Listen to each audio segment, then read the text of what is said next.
This celebrated bestseller offers an understanding of your personal financial problems that will guide you through a lifetime. The Richest Man in Babylon uses success secrets of the ancients to lead you onto the road of happiness and prosperity. And now, The Richest Man in Babylon. Forward. Our prosperity as a nation depends upon the personal financial prosperity of each of us as individuals. This book deals with the personal successes of each of us. Success means accomplishments as the result of our own efforts and abilities. Proper preparation is the key to our success. Our acts can be no wiser than our thoughts. Our thinking can be no wiser than our understanding. This book of cures for lean purses has been termed a guide to financial understanding. That indeed is its purpose, to offer those who are ambitious for financial success an insight which will aid them to acquire money, to keep money, and to make their surpluses earn more money. In the pages which follow, we are taken back to Babylon, the cradle in which was nurtured the basic principles of finance now recognized and used the world over. To new readers, the author is happy to extend the wish that its pages may contain for them the same inspiration for growing bank accounts, greater financial successes, and the solution of difficult personal financial problems so enthusiastically reported by readers from coast to coast.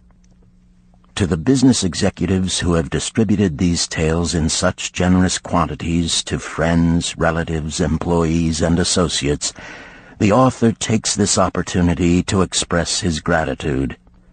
No endorsement could be higher than that of practical men who appreciate its teachings because they themselves have worked up to important successes by applying the very principles it advocates. Babylon became the wealthiest city of the ancient world because its citizens were the richest people of their time. They appreciated the value of money. They practiced sound financial principles in acquiring money, keeping money, and making their money earn more money. They provided for themselves what we all desire: incomes for the future. GSC. Chapter 1. The Man Who Desired Gold. Banseer, the chariot builder of Babylon, was thoroughly discouraged. From his seat upon the low wall surrounding his property, he gazed sadly at his simple home and the open workshop in which stood a partially completed chariot. His wife frequently appeared at the open door. Her furtive glances in his direction reminded him that the meal bag was almost empty and he should be at work finishing the chariot, hammering and hewing, polishing and painting, stretching taut the leather over the wheel rims, preparing it for delivery so he could collect from his wealthy customer. Nevertheless, his fat, muscular body sat stolidly upon the wall. His slow mind was struggling patiently with a problem for which he could find no answer. The hot tropical sun, so typical of this valley of the Euphrates, beat down upon him mercilessly. Beads of perspiration formed upon his brow and trickled down unnoticed to lose themselves in the hairy jungle on his chest. Beyond his home towered the high terraced walls surrounding the king's palace. Nearby, cleaving the blue heavens, was the painted tower of the Temple of Bel. In the shadow of such grandeur was his simple home and many others far less neat and well cared for. Babylon was like this, a mixture of grandeur and squalor, of dazzling wealth and direst poverty, crowded together without plan or system within the protecting walls of the city. Behind him, had he cared to turn and look, The noisy chariots of the rich jostled and crowded aside the sandaled tradesmen as well as the barefooted beggars.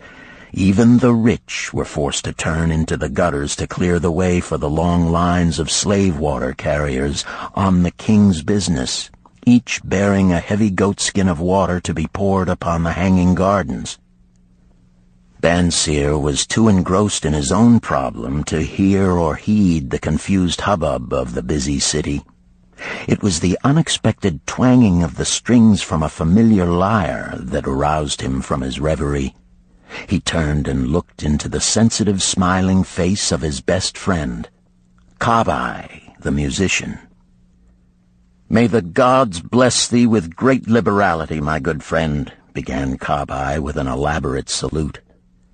"Yet it does appear they have already been so generous thou needst not to labor.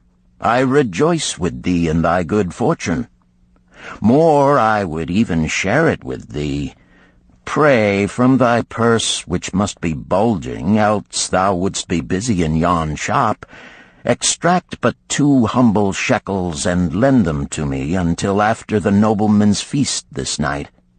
Thou wilt not miss them ere they are returned."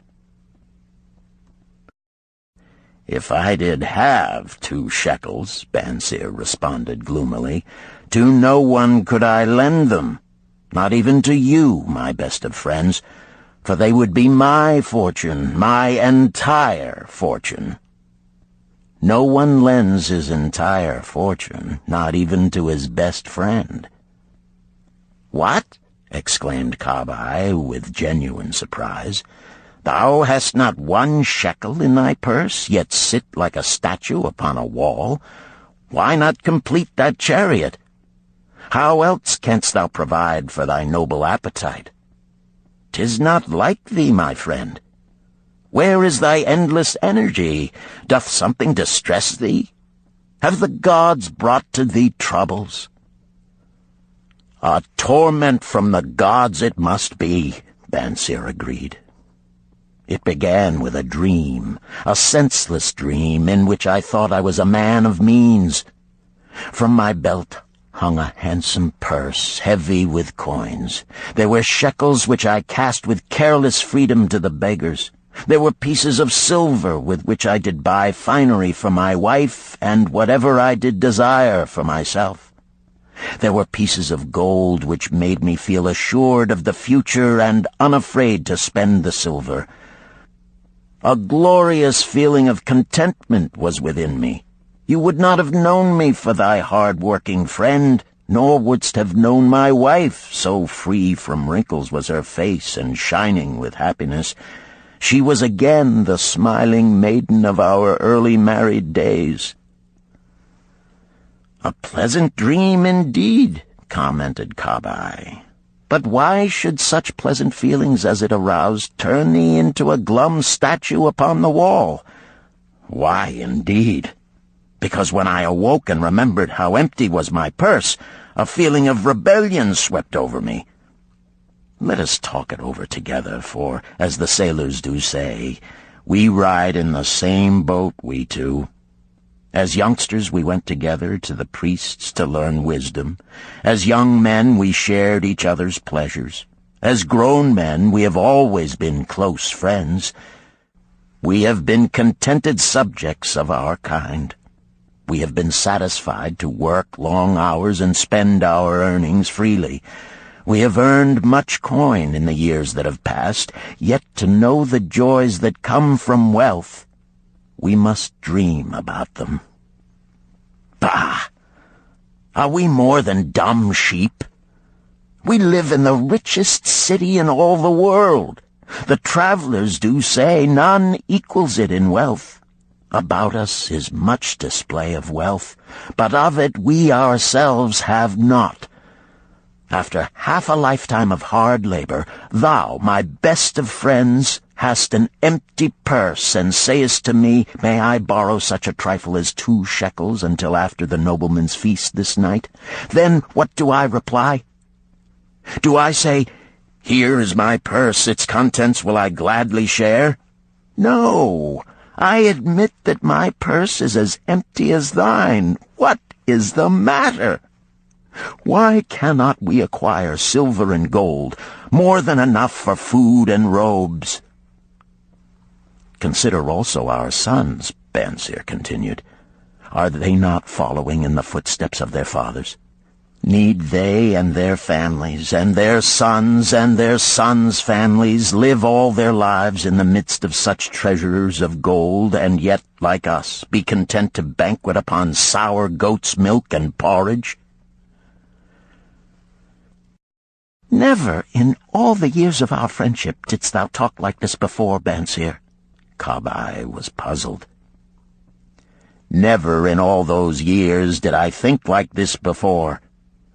From early dawn until darkness stopped me, I have labored to build the finest chariots any man could make, soft-heartedly hoping some day the gods would recognize my worthy deeds and bestow upon me great prosperity.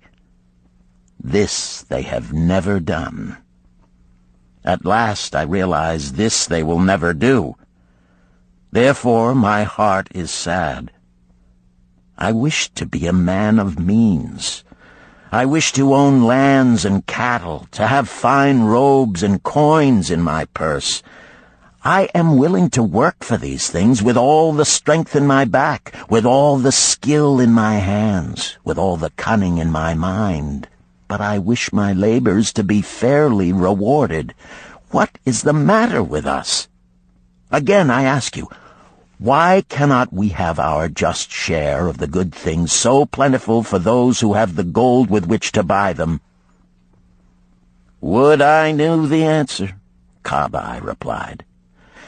No better than thou am I satisfied. My earnings from my lyre are quickly gone. Often must I plan and scheme that my family be not hungry. Also within my breast is a deep longing for a lyre large enough that it may truly sing the strains of music that do surge through my mind. With such an instrument could I make music finer than even the king has ever heard before. Such a lyre thou shouldst have. No man in all Babylon could make it sing more sweetly. Could make it sing so sweetly not only the king, but the gods themselves would be delighted.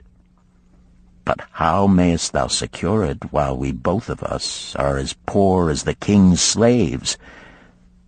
Listen to the bell. Here they come. He pointed to the long column of half-naked, sweating water-bearers plodding laboriously up the narrow street from the river. 5 abreast they marched, each bent under a heavy goatskin of water. A fine figure of a man he who doth lead them, Kabai indicated the wearer of the bell who marched in front without a load. A prominent man in his own country, 'tis easy to see. There are many good figures in the line, Bansir agreed, as good men as we. Tall blond men from the north, laughing black men from the south, little brown men from the nearer countries, all marching together from the river to the gardens, back and forth, day after day, year after year, naught of happiness to look forward to, beds of straw upon which to sleep, hard grain porridge to eat. Pity the poor brutes, Kabai. Pity them I do, yet thou dost make me see how little better off are we, free men though we call ourselves. That is truth, Kabai. Unpleasant thought though it may be. We do not wish to go on year after year living slavish lives, working, getting nowhere. Might we not find out how others acquire gold and do as they do? Kabai inquired. Perhaps there is some secret we might learn if we but sought from those who knew, replied Bansir thoughtfully. This very day, suggested Kabai, I did pass our old friend Arkad, riding in his golden chariot. This I will say, he did not look over my humble head as many in his station might consider his right.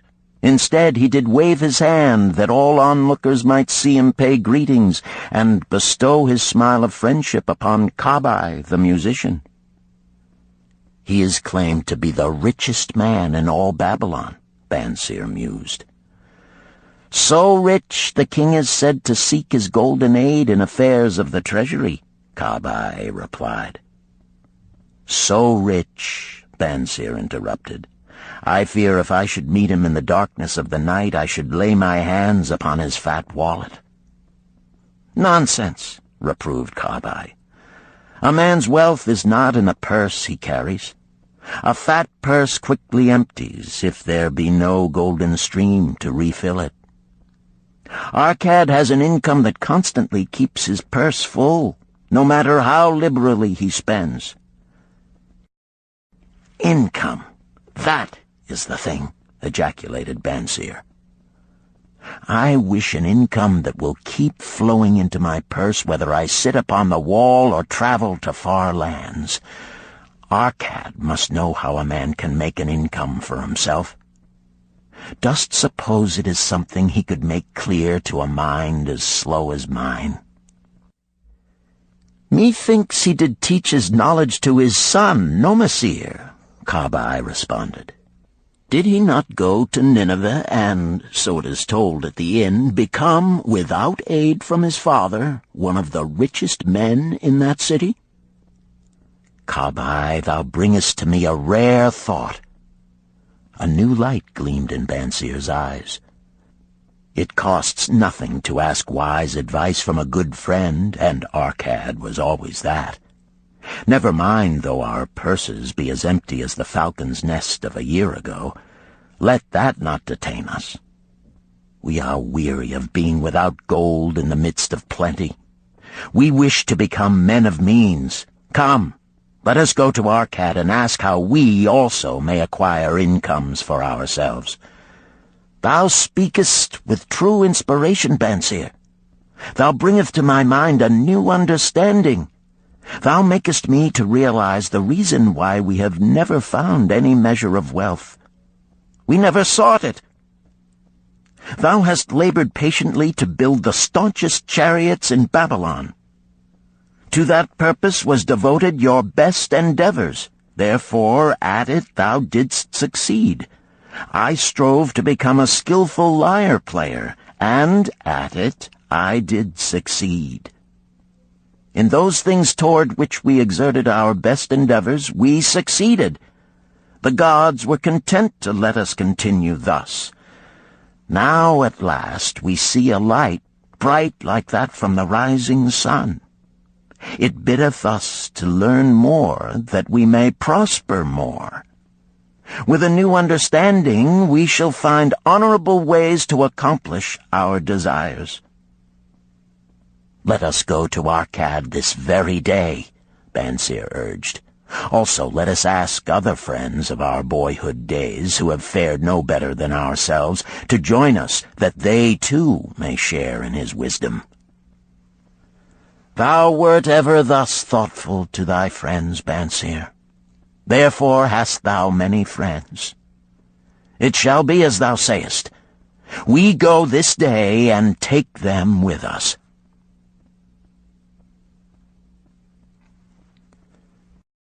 Chapter 2. The Richest Man in Babylon. In old Babylon there once lived a certain very rich man named Arkad. Far and wide he was famed for his great wealth. Also was he famed for his liberality. He was generous in his charities. He was generous with his family. He was liberal in his own expenses. But nevertheless, each year his wealth increased more rapidly than he spent it. And there were certain friends of younger days who came to him and said, You, Arkad, are more fortunate than we. You have become the richest man in all Babylon, while we struggle for existence.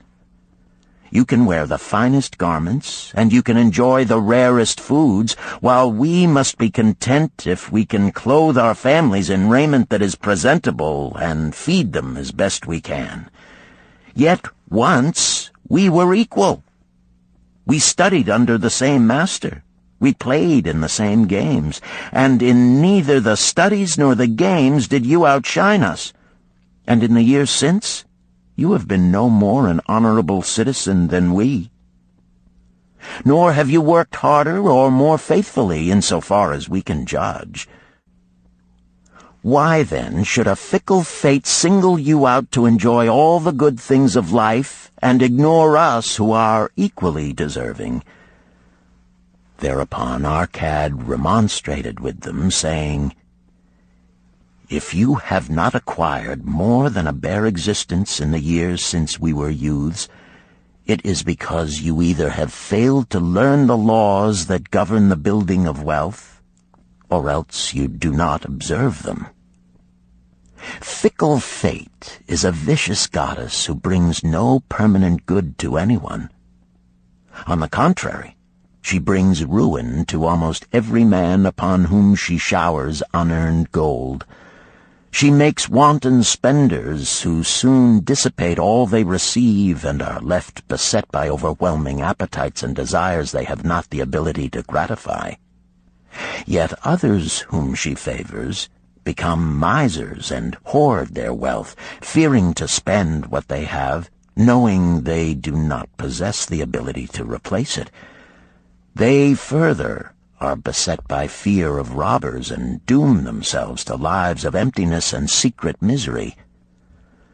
Others there probably are who can take unearned gold and add to it and continue to be happy and contented citizens, but so few are they, I know of them but by hearsay.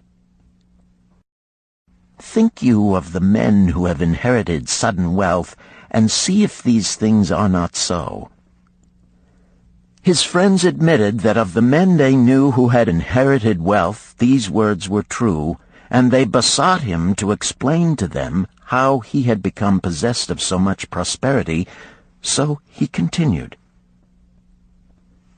In my youth, I looked about me and saw all the good things there were to bring happiness and contentment, and I realized that wealth increased the potency of all these. Wealth is a power. With wealth, many things are possible. One may ornament the home with the richest of furnishings. One may sail the distant seas. One may feast on the delicacies of far lands. One may buy the ornaments of the gold worker and the stone polisher. One may even build mighty temples for the gods. One may do all these things and many others in which there is delight for the senses and gratification for the soul. And when I realized all this, I decided to myself that I would claim my share of the good things of life. I would not be one of those who stand afar off, enviously watching others enjoy. I would not be content to clothe myself in the cheapest raiment that looked respectable. I would not be satisfied with the lot of a poor man. On the contrary, I would make myself a guest at this banquet of good things. Being, as you know, the son of a humble merchant, one of a large family with no hope of an inheritance, and not being endowed, as you have so frankly said, with superior powers or wisdom, I decided that if I was to achieve what I desired, time and study would be required.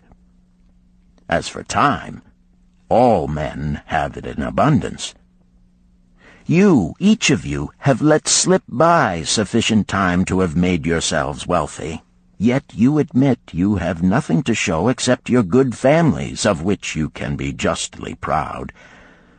As for study, did not our wise teacher teach us that learning was of two kinds, the one kind being the things we learned and knew, and the other being the training that taught us how to find out what we did not know? Therefore did I decide to find out how one might accumulate wealth, and, when I had found out, to make this my task and do it well. For is it not wise that we should enjoy while we dwell in the brightness of the sunshine? For sorrows enough shall descend upon us when we depart for the darkness of the world of spirit. I found employment as a scribe in the hall of records, and long hours each day I labored upon the clay tablets. Week after week, and month after month I labored, yet for my earnings I had naught to show. Food and clothing and penance to the gods, and other things of which I could remember not what, absorbed all my earnings, but my determination did not leave me. And one day Algamish, the moneylender, came to the house of the city master and ordered a copy of the 9th law, and he said to me, I must have this in 2 days, and if the task is done by that time, 2 coppers will I give to thee. So I labored hard, but the law was long, and when Algamish returned, the task was unfinished. He was angry, and had I been his slave, he would have beaten me. But knowing the city master would not permit him to injure me, I was unafraid. So I said to him, Algamish, you are a very rich man. Tell me how I may also become rich, and all night I will carve upon the clay, and when the sun rises, it shall be completed. He smiled at me and replied, You are a forward knave, but we will call it a bargain. All that night I carved, though my back pained and the smell of the wick made my head ache until my eyes could hardly see. But when he returned at sunup, the tablets were complete. Now, I said, tell me what you promised. You have fulfilled your part of our bargain, my son, he said to me kindly, and I am ready to fulfill mine.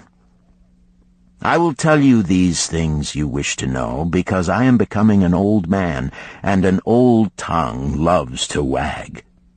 And when youth comes to age for advice, he receives the wisdom of years. But too often does youth think that age knows only the wisdom of days that are gone, and therefore profits not. But remember this, the sun that shines today is the sun that shone when thy father was born, and will still be shining when thy last grandchild shall pass into the darkness. The thoughts of youth, he continued, are bright lights that shine forth like the meteors that oft make brilliant the sky. But the wisdom of age is like the fixed stars that shine so unchanged that the sailor may depend upon them to steer his course. Mark you well my words, for if you do not, you will fail to grasp the truth that I will tell you, and you will think that your night's work has been in vain. Then he looked at me shrewdly from under his shaggy brows and said in a low, forceful tone, I've found the road to wealth when I decided that a part of all I earned was mine to keep. And so will you. Then he continued to look at me with a glance that I could feel pierce me, but said no more. Is that all? I asked. That was sufficient to change the heart of a sheep-herder into the heart of a money-lender, he replied. But all I earn is mine to keep, is it not? I demanded. Far from it, he replied. Do you not pay the garment-maker? Do you not pay the sandal-maker? Do you not pay for the things you eat? Can you live in Babylon without spending? What have you to show for your earnings of the past month? What for the past year? Fool! You pay to everyone but yourself. Dullard! You labor for others. As well be a slave and work for what your master gives you to eat and wear. If you did keep for yourself 1/10 of all you earn, how much would you have in 10 years? My knowledge of the numbers did not forsake me, and I answered, "As much as I earn in 1 year." "You speak but half the truth," he retorted. "Every gold piece you save is a slave to work for you. Every copper it earns is its child that also can earn for you. If you would become wealthy, then what you save must earn, and its children must earn, that all may help to give to you the abundance you crave. You think I cheat you for your long night's work," he continued, "but I am paying you 1,000 times over if you have the intelligence to grasp the truth I offer you. A part of all you earn is yours to keep. It should not be less than 1/10, no matter how little you earn. It can be as much more as you can afford. Pay yourself first. Do not buy from the clothes maker and the sandal maker more than you can pay out of the rest and still have enough for food and charity and penance to the gods. Wealth, like a tree, grows from a tiny seed. The first copper you save is the seed from which your tree of wealth shall grow. The sooner you plant that seed, the sooner shall the tree grow. And the more faithfully you nourish and water that tree with consistent savings, the sooner may you bask in contentment beneath its shade."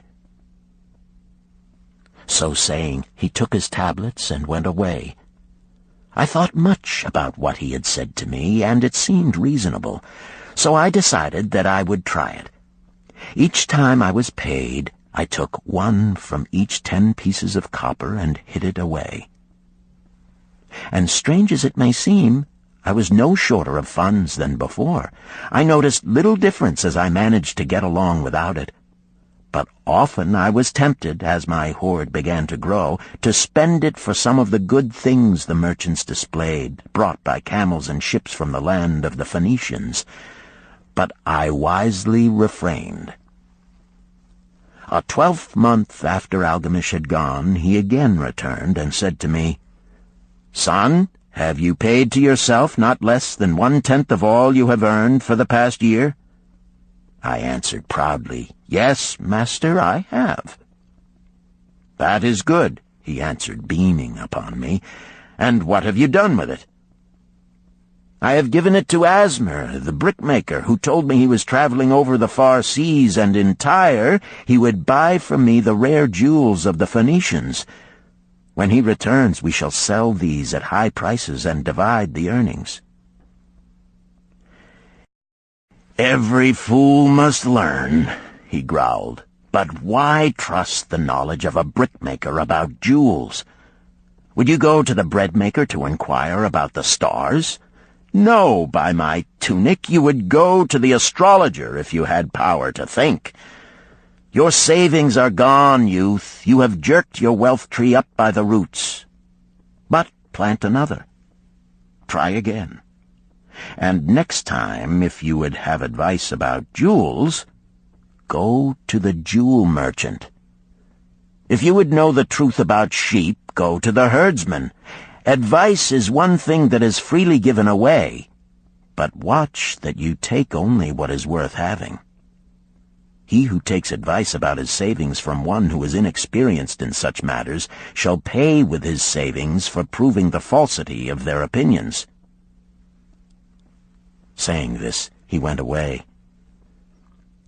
And it was as he said, for the Phoenicians are scoundrels and sold to Asmer worthless bits of glass that looked like gems. But as Algamish had bid me, I again saved each 10th copper, for I now had formed the habit, and it was no longer difficult. Again, 12 months later, Algamish came to the room of the scribes and addressed me. "What progress have you made since last I saw you?" "I have paid myself faithfully," I replied, "and my savings I have entrusted to Agar, the shield-maker, to buy bronze, and each 4th month he does pay me the rental." "That is good. And what do you do with the rental?" I do have a great feast with honey and fine wine and spiced cake. Also I have bought me a scarlet tunic, and some day I shall buy me a young ass upon which to ride." To which Algamish laughed, "You do eat the children of your savings. Then how do you expect them to work for you? And how can they have children that will also work for you? First get thee an army of golden slaves, and then many a rich banquet may you enjoy without regret." So saying, he again went away. Nor did I again see him for 2 years, when he once more returned, and his face was full of deep lines, and his eyes drooped, for he was becoming a very old man. And he said to me, "Arcad, hast thou yet achieved the wealth thou dreamed of?" And I answered, "Not yet all that I desire, but some I have, and it earns more, and its earnings earn more." "And do you still take the advice of brickmakers?" "About brickmaking they give me good advice," I retorted. "Arcad," he continued, "you have learned your lessons well. You first learned to live upon less than you could earn. Next, you learned to seek advice from those who were competent through their own experiences to give it. And lastly, you have learned to make gold work for you. You have taught yourself how to acquire money, how to keep it, and how to use it. Therefore, you are competent for a responsible position. I am becoming an old man.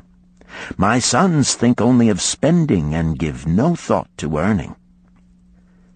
My interests are great, and I fear too much for me to look after. If you will go to Nippur and look after my lands there, I shall make you my partner, and you shall share in my estate." So I went to Nippur and took charge of his holdings, which were large, and because I was full of ambition and because I had mastered the 3 laws of successfully handling wealth, I was enabled to increase greatly the value of his properties. So I prospered much, and when the spirit of Algamish departed for the sphere of darkness, I did share in his estate as he had arranged under the law. So spake Arcad, and when he had finished his tale, one of his friends said, "You were indeed fortunate that Algamish made you an heir." "Fortunate only in that I had the desire to prosper before I first met him. For 4 years did I not prove my definiteness of purpose by keeping 1/10 of all I earned? Would you call a fisherman lucky who for years so studied the habits of the fish that with each changing wind he could cast his nets about them? Opportunity is a haughty goddess who wastes no time with those who are unprepared. You had strong willpower to keep on after you lost your first year's savings. You are unusual in that way," spoke up another. "Willpower," retorted Arcad. "What nonsense! Do you think willpower gives a man the strength to lift a burden the camel cannot carry, or to draw a load the oxen cannot budge? Willpower is but the unflinching purpose to carry a task you set for yourself to fulfillment. If I set for myself a task, be it ever so trifling, I shall see it through. How else shall I have confidence in myself to do important things? Should I say to myself, for 100 days as I walk across the bridge into the city, I will pick from the road a pebble and cast it into the stream? I would do it. If on the 7th day I passed by without remembering, I would not say to myself, tomorrow I will cast 2 pebbles which will do as well. Instead, I would retrace my steps and cast the pebble. Nor on the 20th day would I say to myself, Arcad, this is useless. What does it avail you to cast a pebble every day? Throw in a handful and be done with it. No, I would not say that, nor do it, When I set a task for myself, I complete it. Therefore, I am careful not to start difficult and impractical tasks, because I love leisure." And then another friend spoke up and said, "If what you tell is true, and it does seem, as you have said, reasonable, then being so simple, if all men did it, there would not be enough wealth to go around." "Wealth grows wherever men exert energy," Arcad replied. "If a rich man builds him a new palace, is the gold he pays out gone? No, the brickmaker has part of it, and the laborer has part of it, and the artist has part of it, and everyone who labors upon the house has part of it. Yet, when the palace is completed, is it not worth all it cost? And is the ground upon which it stands not worth more because it is there? And is the ground that adjoins it not worth more because it is there? Wealth grows in magic ways. No man can prophesy the limit of it. Have not the Phoenicians built great cities on barren coasts with the wealth that comes from their ships of commerce on the seas? What then do you advise us to do that we also may become rich?" asked still another of his friends. "The years have passed, and we are no longer young men, and we have nothing put by." "I advise that you take the wisdom of Algamish and say to yourselves, 'A part of all I earn is mine to keep.' Say it in the morning when you first arise, say it at noon, say it at night. Say it each hour of every day. Say it to yourself until the words stand out like letters of fire across the sky.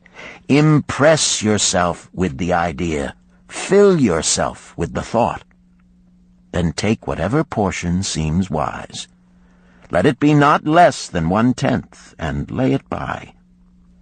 Arrange your other expenditures to do this if necessary, but lay by that portion first. Soon you will realize what a rich feeling it is to own a treasure upon which you alone have claim. As it grows, it will stimulate you. A new joy of life will thrill you. Greater efforts will come to you to earn more.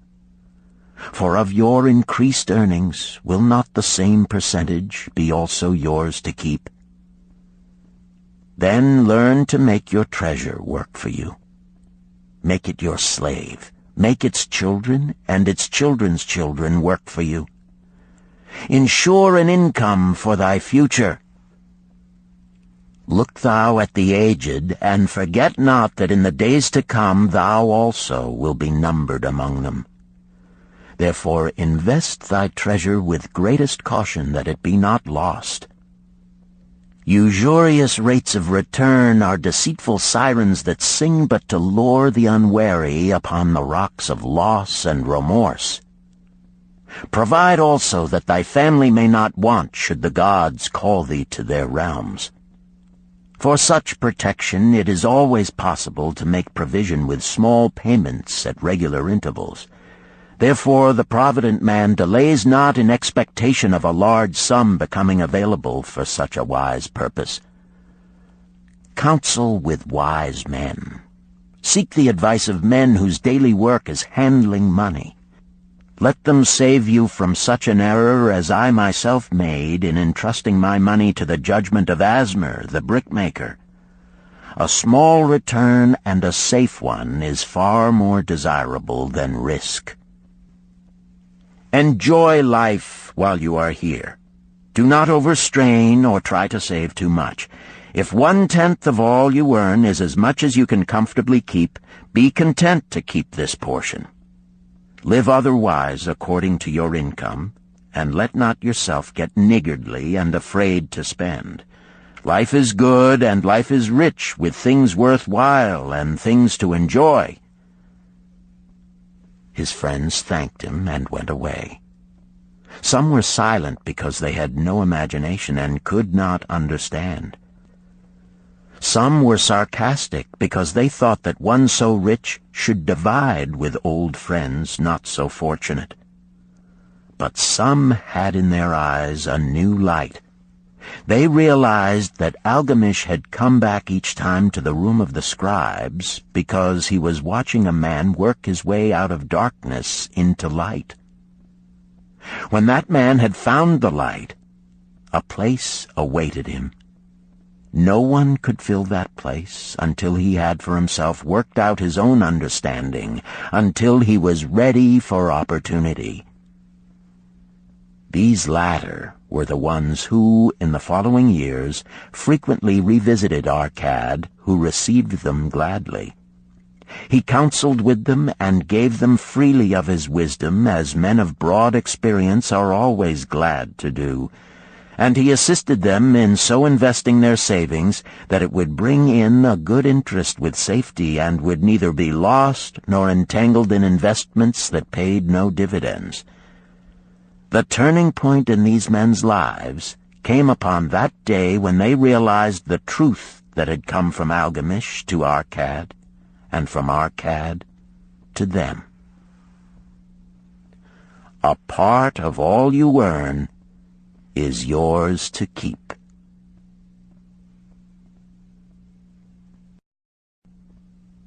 Chapter 3. 7 Cures for a Lean Purse. The glory of Babylon endures.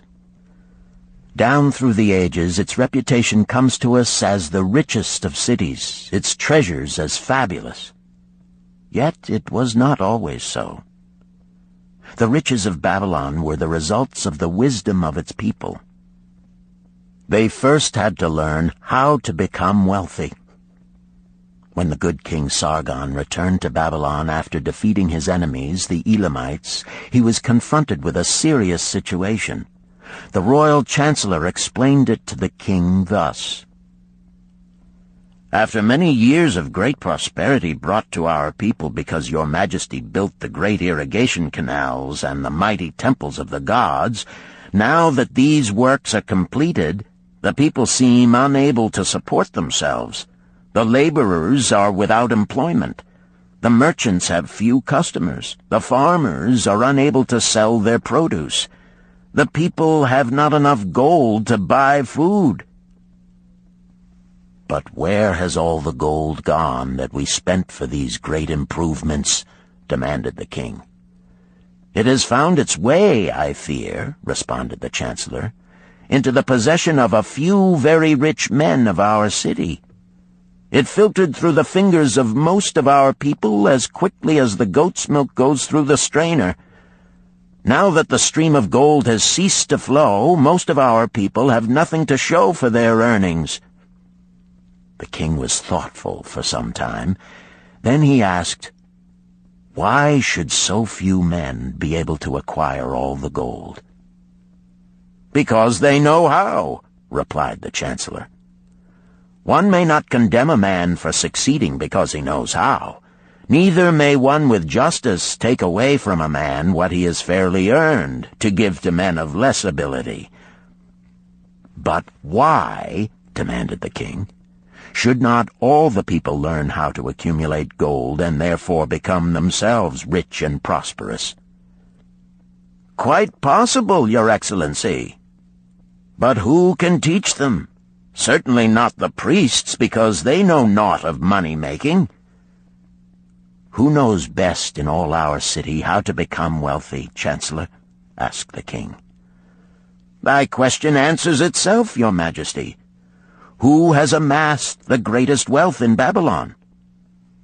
"Well said, my able Chancellor.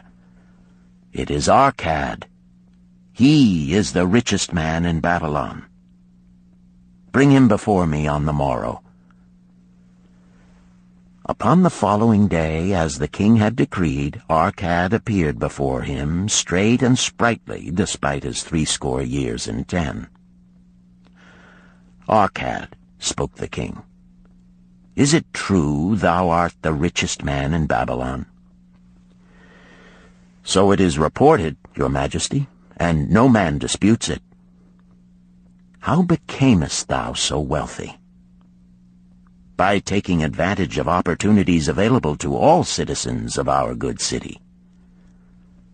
Thou hadst nothing to start with? Only a great desire for wealth. Besides this, nothing. Arcad, continued the king, our city is in a very unhappy state because a few men know how to acquire wealth and therefore monopolize it, while the mass of our citizens lack the knowledge of how to keep any part of the gold they receive. It is my desire that Babylon be the wealthiest city in the world. Therefore, it must be a city of many wealthy men. Therefore, we must teach all the people how to acquire riches. Tell me, Arcad, is there any secret to acquiring wealth? Can it be taught? It is practical, Your Majesty. That which one man knows can be taught to others. The king's eyes glowed. Arcad, thou speakest the words I wish to hear. Wilt thou lend thyself to this great cause? Wilt thou teach thy knowledge to a school for teachers, each of whom shall teach others until there are enough trained to teach these truths to every worthy subject in my domain? Arcad bowed and said, I am thy humble servant to command. Whatever knowledge I possess will I gladly give for the betterment of my fellow men and the glory of my king. Let your good chancellor arrange for me a class of 100 men, and I will teach them those 7 cures which did fatten my purse, than which there was none leaner in all Babylon. A fortnight later, in compliance with the king's command, the chosen 100 assembled in the great hall of the Temple of Learning, seated upon colorful rings in a semicircle. Arcad sat beside a small taboret upon which smoked a sacred lamp sending forth a strange and pleasing odor. "Behold the richest man in Babylon," whispered a student, nudging his neighbor as Arcad arose. "He is but a man, even as the rest of us." "As a dutiful subject of our great king," Arcad began, "I stand before you in his service. Because once I was a poor youth who did greatly desire gold, and because I found knowledge that enabled me to acquire it, he asks that I impart unto you my knowledge. I started my fortune in the humblest way. I had no advantage not enjoyed as fully by you and every citizen in Babylon. The first storehouse of my treasure was a well-worn purse. I loathed its useless emptiness. I desired that it be round and full, clinking with the sound of gold. Therefore I sought every remedy for a lean purse. I found 7.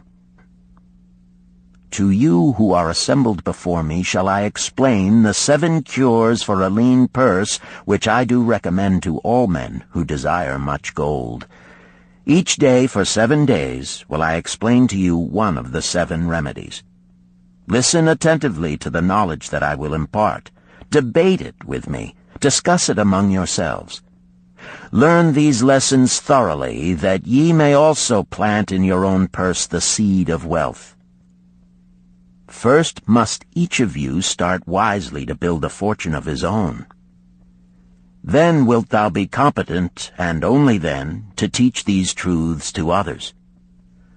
I shall teach to you in simple ways how to fatten your purses.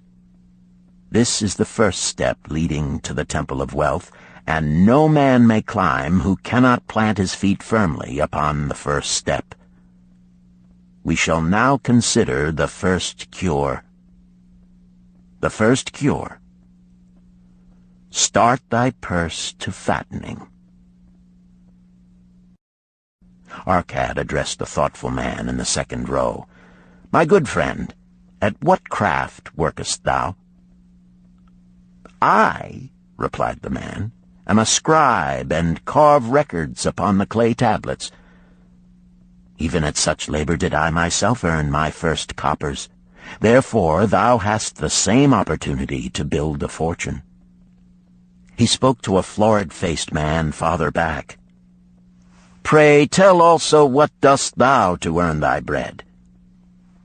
"I," responded this man, "am a meat butcher. I do buy the goats the farmers raise, and kill them, and sell the meat to the housewives, and the hides to the sandal makers. Because thou dost also labor and earn, thou hast every advantage to succeed that I did possess." In this way did Arcad proceed to find out how each man labored to earn his living. When he had done questioning them, he said, "Now, my students, ye can see that there are many trades and labors at which men may earn coins. Each of the ways of earning is a stream of gold from which the worker doth divert by his labors a portion to his own purse. Therefore into the purse of each of you flows a stream of coins, large or small, according to his ability. Is it not so?" Thereupon they agreed that it was so. "Then," continued Arcad, "if each of you desireth to build for himself a fortune, is it not wise to start by utilizing that source of wealth which he already has established?" To this they agreed. Then Arcad turned to a humble man who had declared himself an egg merchant. "If thou select one of thy baskets, and put into it each morning 10 eggs, and take out from it each evening 9 eggs, what will eventually happen?" "It will become in time overflowing." "Why?" "Because each day I put in 1 more egg than I take out." Arcad turned to the class with a smile. "Does any man here have a lean purse?" First they looked amused, then they laughed. Lastly, they waved their purses in jest. "All right," he continued. "Now I shall tell thee the first remedy I learned to cure a lean purse. Do exactly as I have suggested to the egg merchant. For every 10 coins thou placest within thy purse, take out for use but 9. Thy purse will start to fatten at once, and its increasing weight will feel good in thy hand and bring satisfaction to thy soul. Deride not what I say because of its simplicity. Truth is always simple. I told thee I would tell how I built my fortune. This was my beginning. I, too, carried a lean purse and cursed it because there was naught within to satisfy my desires. But when I began to take out from my purse but 9 parts of 10 I put in, it began to fatten. So will thine. Now I will tell a strange truth, the reason for which I know not. When I ceased to pay out more than 9/10 of my earnings, I managed to get along just as well. I was not shorter than before. Also, ere long did coins come to me more easily than before. Surely it is a law of the gods that unto him who keepeth and spendeth not a certain part of all his earnings shall gold come more easily. Likewise him whose purse is empty does gold avoid. Which desirest thou the most? Is it the gratification of thy desires of each day, a jewel, a bit of finery, better raiment, more food, things quickly gone and forgotten? Or is it substantial belongings, gold, lands, herds, merchandise, income-bringing investments? The coins thou takest from thy purse bring the first. The coins thou leavest within it will bring the latter. This, my students, was the first cure I did discover for my lean purse. For each 10 coins I put in, to spend but 9. Debate this among yourselves. If any man proves it untrue, tell me upon the morrow when we shall meet again. The second cure. Control thy expenditures. Some of your members, my students, have asked me this. How can a man keep 1/10 of all he earns in his purse when all the coins he earns are not enough for his necessary expenses? So did Arcad address his students upon the second day. "Yesterday, how many of thee carried lean purses?" "All of us," answered the class. "Yet thou do not all earn the same. Some earn much more than others. Some have much larger families to support. Yet all purses were equally lean. Now I will tell thee an unusual truth about men and sons of men. It is this: that what each of us calls our necessary expenses will always grow to equal our incomes unless we protest to the contrary. Confuse not the necessary expenses with thy desires. Each of you, together with your good families, have more desires than your earnings can gratify. Therefore are thy earnings spent to gratify these desires in so far as they will go. Still thou retainest many ungratified desires. All men are burdened with more desires than they can gratify. Because of my wealth, thinkest thou I may gratify every desire? 'Tis a false idea. There are limits to my time. There are limits to my strength. There are limits to the distance I may travel. There are limits to what I may eat. There are limits to the zest with which I may enjoy. I say to you that just as weeds grow in a field wherever the farmer leaves space for their roots, even so freely do desires grow in men whenever there is a possibility of their being gratified. Thy desires are a multitude, and those that thou mayest gratify are but few. Study thoughtfully thy accustomed habits of living. Herein may be most often found certain accepted expenses that may wisely be reduced or eliminated. Let thy motto be 100% of appreciated value demanded for each coin spent. Therefore, engrave upon the clay each thing for which thou desireth to spend. Select those that are necessary and others that are possible through the expenditure of 9/10 of thy income.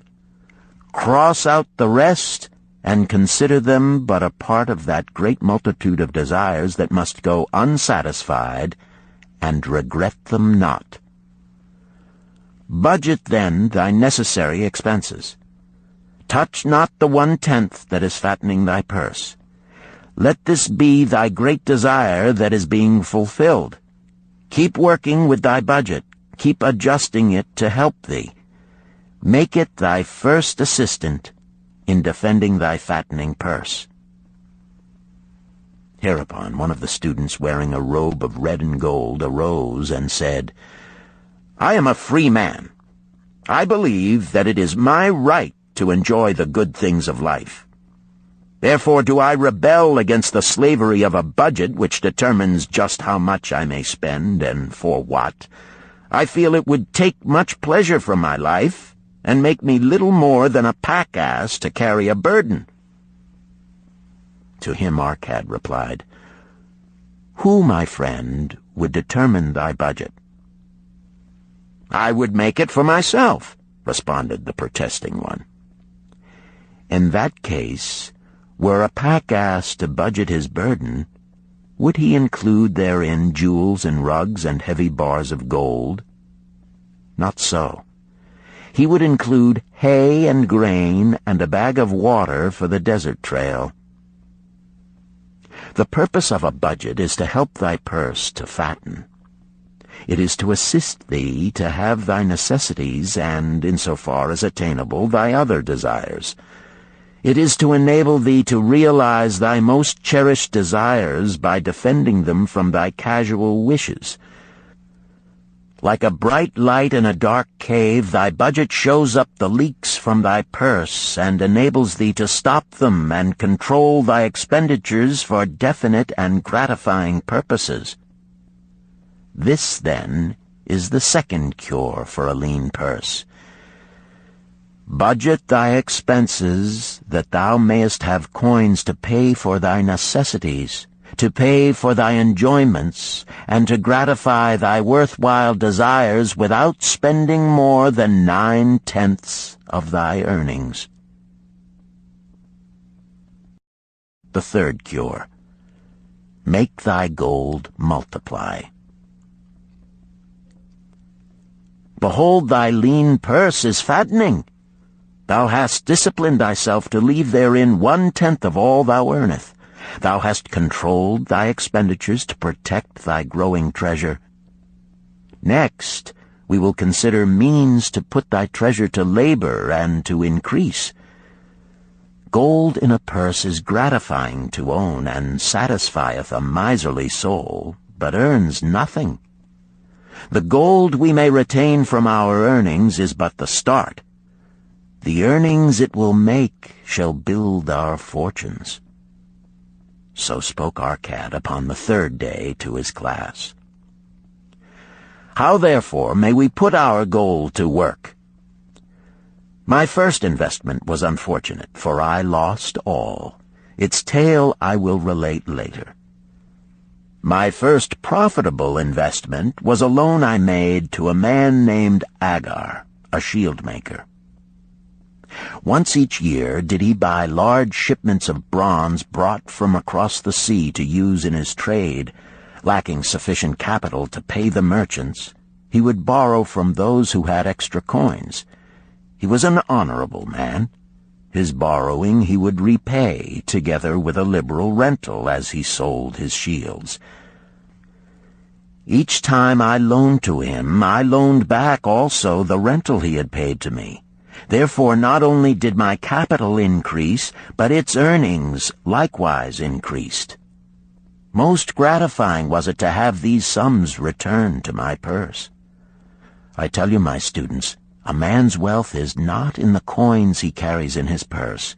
It is the income he buildeth, the golden stream that continually floweth into his purse and keepeth it always bulging. That is what every man desireth. That is what thou, each one of thee, desireth. An income that continueth to come whether thou work or travel. Great income I have acquired, so great that I am called a very rich man. My loans to Agar were my first training in profitable investment.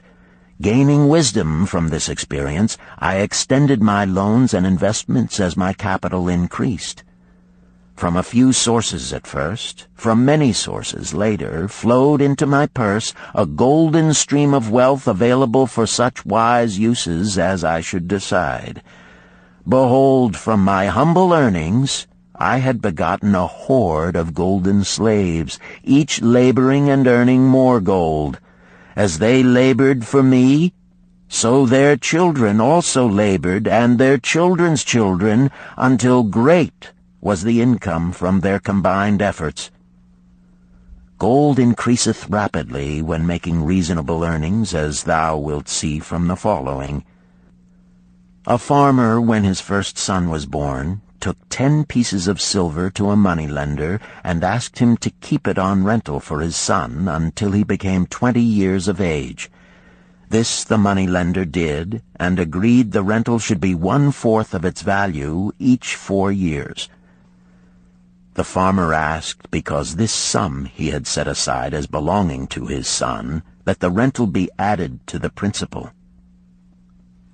When the boy had reached the age of 20 years, the farmer again went to the moneylender to inquire about the silver. The moneylender explained that because this sum had been increased by compound interest, the original 10 pieces of silver had now grown to 30½ pieces. The farmer was well pleased, and because the son did not need the coins, he left them with the moneylender.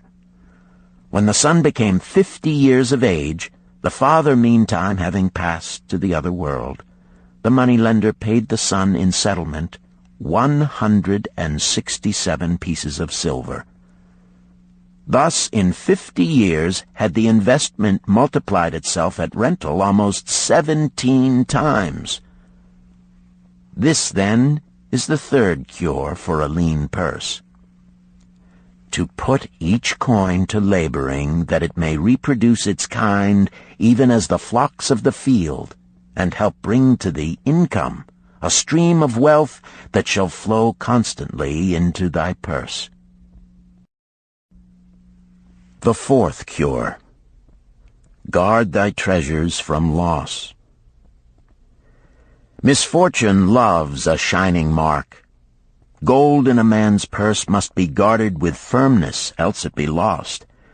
Thus it is wise that we must first secure small amounts and learn to protect them before the gods entrust us with larger. So spoke Arcad upon the fourth day to his class. Every owner of gold is tempted by opportunities whereby it would seem that he could make large sums by its investment in most plausible projects. Often friends and relatives are eagerly entering such investment and urge him to follow. The first sound principle of investment is security for thy principal. Is it wise to be intrigued by larger earnings when thy principal may be lost? I say not. The penalty of risk is probable loss. Study carefully, before parting with thy treasure, each assurance that it may be safely reclaimed. Be not misled by thine own romantic desires to make wealth rapidly. Before thou loan it to any man, assure thyself of his ability to repay and his reputation for doing so, that thou mayest not unwittingly be making him a present of thy hard-earned treasure. Before thou entrust it as an investment in any field, acquaint thyself with the dangers which may beset it. My own first investment was a tragedy to me at the time. The guarded savings of a year I did entrust to a brickmaker named Asmer, who was traveling over the far seas, and in Tyre agreed to buy for me the rare jewels of the Phoenicians. These we would sell upon his return and divide the profits. The Phoenicians were scoundrels and sold them bits of glass. My treasure was lost. Today, my training would show to me at once the folly of entrusting a brickmaker to buy jewels. Therefore do I advise thee from the wisdom of my experiences, be not too confident of thine own wisdom in entrusting thy treasures to the possible pitfalls of investments. Better by far to consult the wisdom of those experienced in handling money for profit. Such advice is freely given for the asking, and may readily possess a value equal in gold to the sum thou considerest investing. In truth, such is its actual value if it save thee from loss. This, then, is the fourth cure for a lean purse, and of great importance if it prevent thy purse from being emptied once it has become well filled. Guard thy treasure from loss by investing only where thy principal is safe, where it may be reclaimed if desirable, and where thou wilt not fail to collect a fair rental. Consult with wise men. Secure the advice of those experienced in the profitable handling of gold. Let their wisdom protect thy treasure from unsafe investments. This ends Disc 1. The Richest Man in Babylon, Disc 2. The fifth cure. Make of thy dwelling a profitable investment. If a man setteth aside 9 parts of his earnings upon which to live and enjoy life, and if any part of this 9 parts he can turn into a profitable investment without detriment to his well-being, then so much faster will his treasures grow. So spake Arcad to his class at their 5th lesson. All too many of our men of Babylon do raise their families in unseemly quarters. They do pay to exacting landlords liberal rentals for rooms where their wives have not a spot to raise the blooms that gladden a woman's heart, and their children have no place to play their games except in the unclean alleys. No man's family can fully enjoy life unless they do have a plot of ground wherein children can play in the clean earth, and where the wife may raise not only blossoms but good rich herbs to feed her family. To a man's heart it brings gladness to eat the figs from his own trees and the grapes of his own vines, to own his own domicile and to have it a place he is proud to care for, putteth confidence in his heart and greater effort behind all his endeavors. Therefore do I recommend that every man own the roof that sheltereth him and his. Nor is it beyond the ability of any well-intentioned man to own his home. Hath not our great king so widely extended the walls of Babylon that within them much land is now unused, and may be purchased at sums most reasonable? Also I say to you, my students, that the money-lenders gladly consider the desires of men who seek homes and land for their families. Readily may thou borrow to pay the brickmaker and the builder for such commendable purposes, if thou can show a reasonable portion of the necessary sum which thou thyself hast provided for the purpose. Then when the house be built, thou canst pay the money-lender with the same regularity as thou didst pay the landlord, because each payment will reduce thy indebtedness to the money-lender. A few years will satisfy his loan. Then will thy heart be glad, because thou wilt own in thy own right a valuable property, and thy only cost will be the king's taxes. Also wilt thy good wife go more often to the river to wash thy robes, that each time returning she may bring a goatskin of water to pour upon the growing things. Thus come many blessings to the man who owneth his own house, and greatly will it reduce his cost of living, making available more of his earnings for pleasures and the gratification of his desires. This, then, is the fifth cure for a lean purse. Own thy own home. The sixth cure. Ensure a future income. The life of every man proceedeth from his childhood to his old age. This is the path of life, and no man may deviate from it, unless the gods call him prematurely to the world beyond. Therefore do I say that it behooves a man to make preparation for a suitable income in the days to come, when he is no longer young, and to make preparations for his family, should he be no longer with them to comfort and support them. This lesson shall instruct thee in providing a full purse when time has made thee less able to earn. So Arcad addressed his class upon the sixth day. The man who, because of his understanding of the laws of wealth, acquireth a growing surplus, should give thought to those future days. He should plan certain investments or provisions that may endure safely for many years, yet will be available when the time arrives which he has so wisely anticipated. There are diverse ways by which a man may provide with safety for his future. He may provide a hiding place and there bury a secret treasure. Yet no matter with what skill it be hidden, it may nevertheless become the loot of thieves.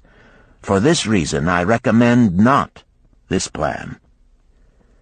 A man may buy houses or lands for this purpose.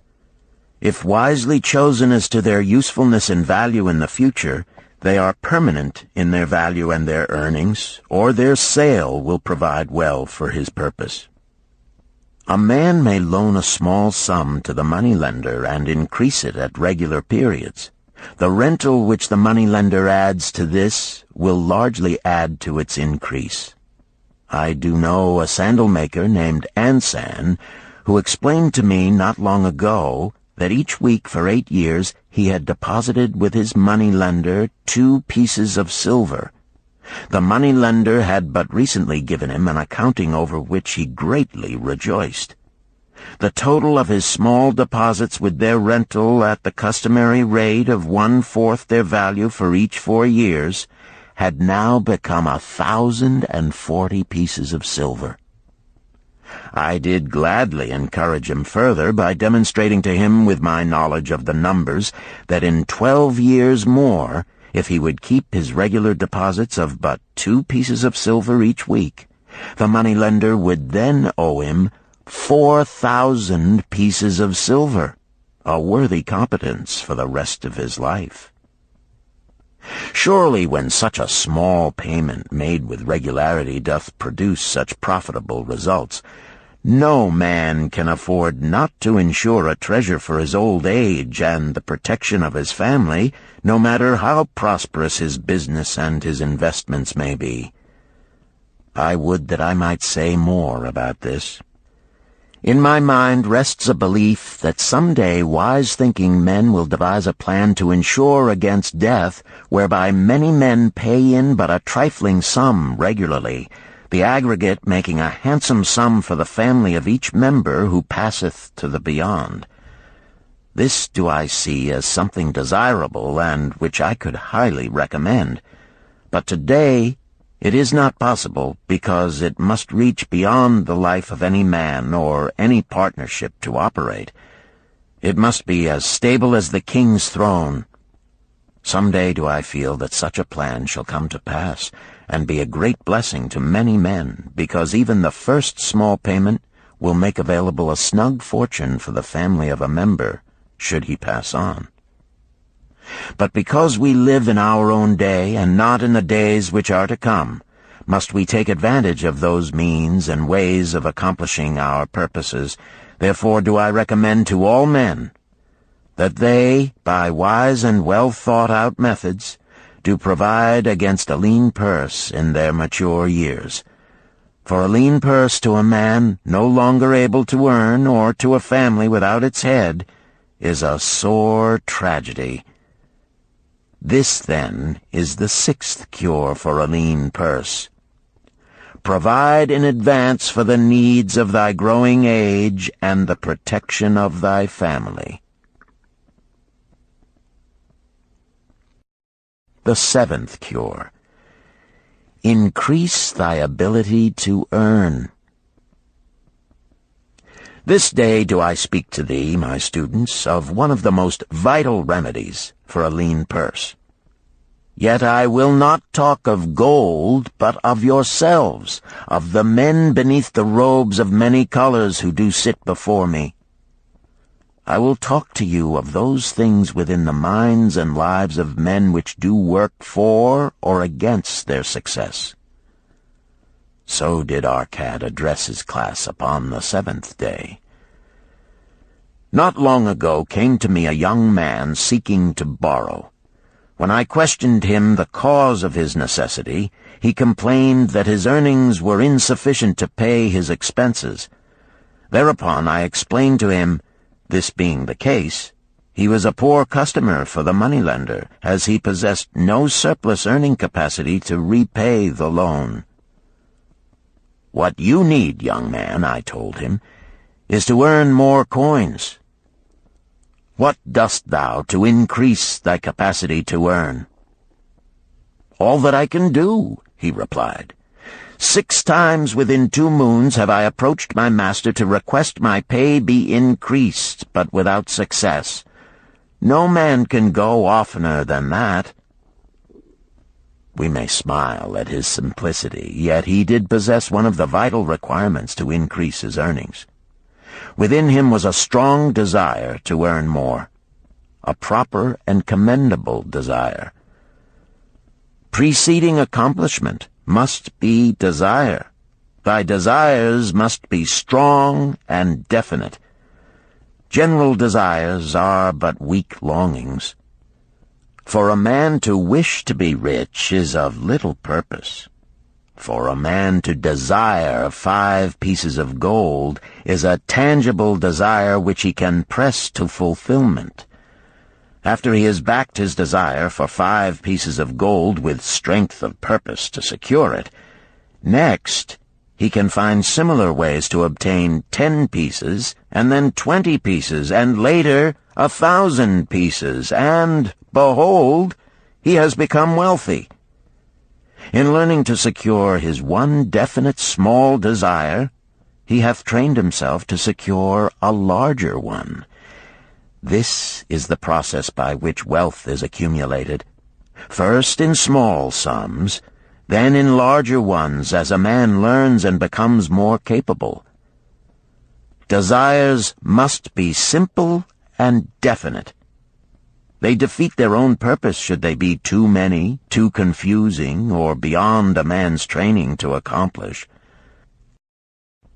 As a man perfecteth himself in his calling, even so doth his ability to earn increase.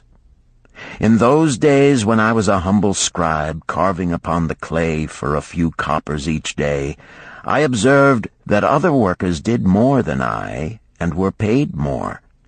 Therefore did I determine that I would be exceeded by none.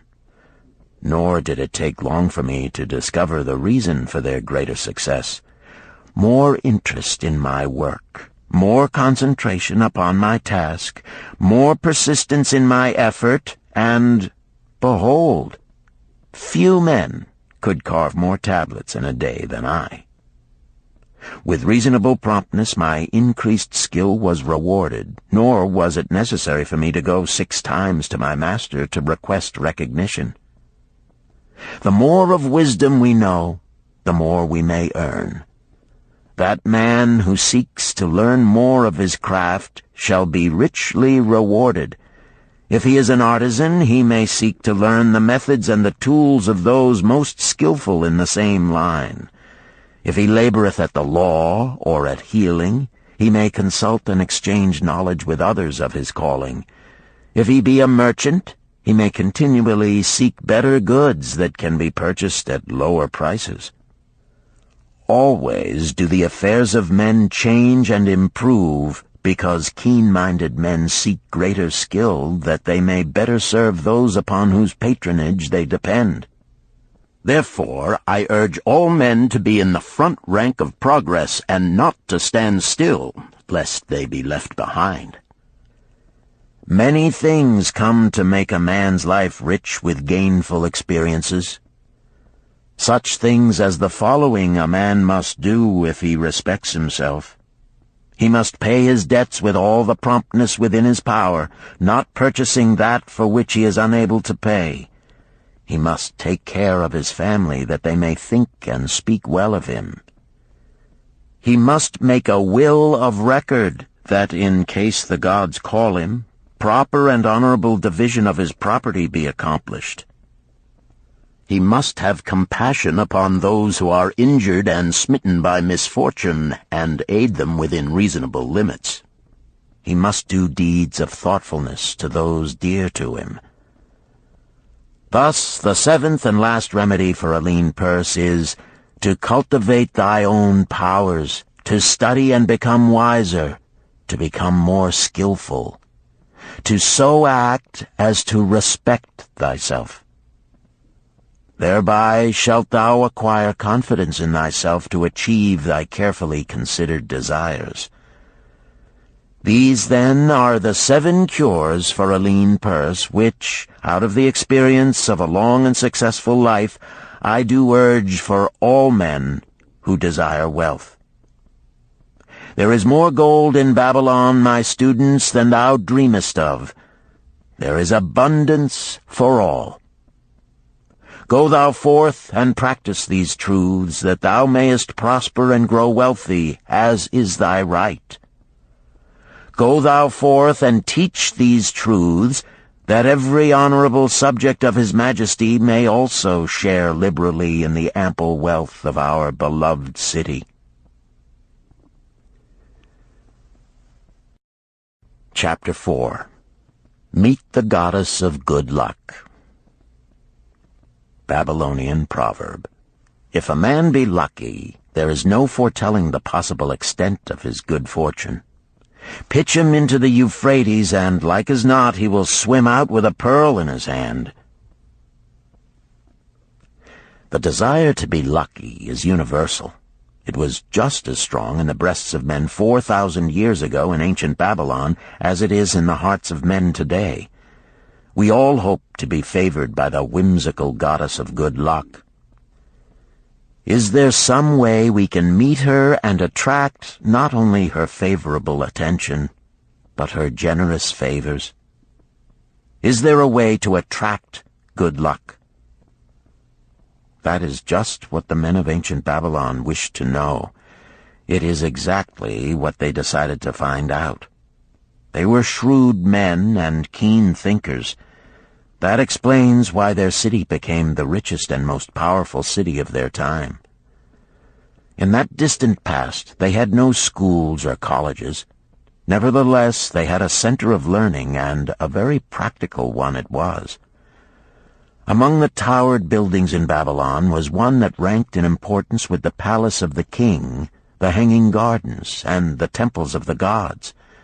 You will find scant mention of it in the history books, more likely no mention at all, yet it exerted a powerful influence upon the thought of that time. This building was the temple of learning, where the wisdom of the past was expounded by voluntary teachers, and where subjects of popular interest were discussed in open forums. Within its walls, all men met as equals. The humblest of slaves could dispute with impunity the opinions of a prince of the royal house. Among the many who frequented the Temple of Learning was a wise rich man named Arcad, called the Richest Man in Babylon. He had his own special hall where almost any evening a large group of men, some old, some very young, but mostly middle-aged, gathered to discuss and argue interesting subjects. Suppose we listen in to see whether they knew how to attract good luck.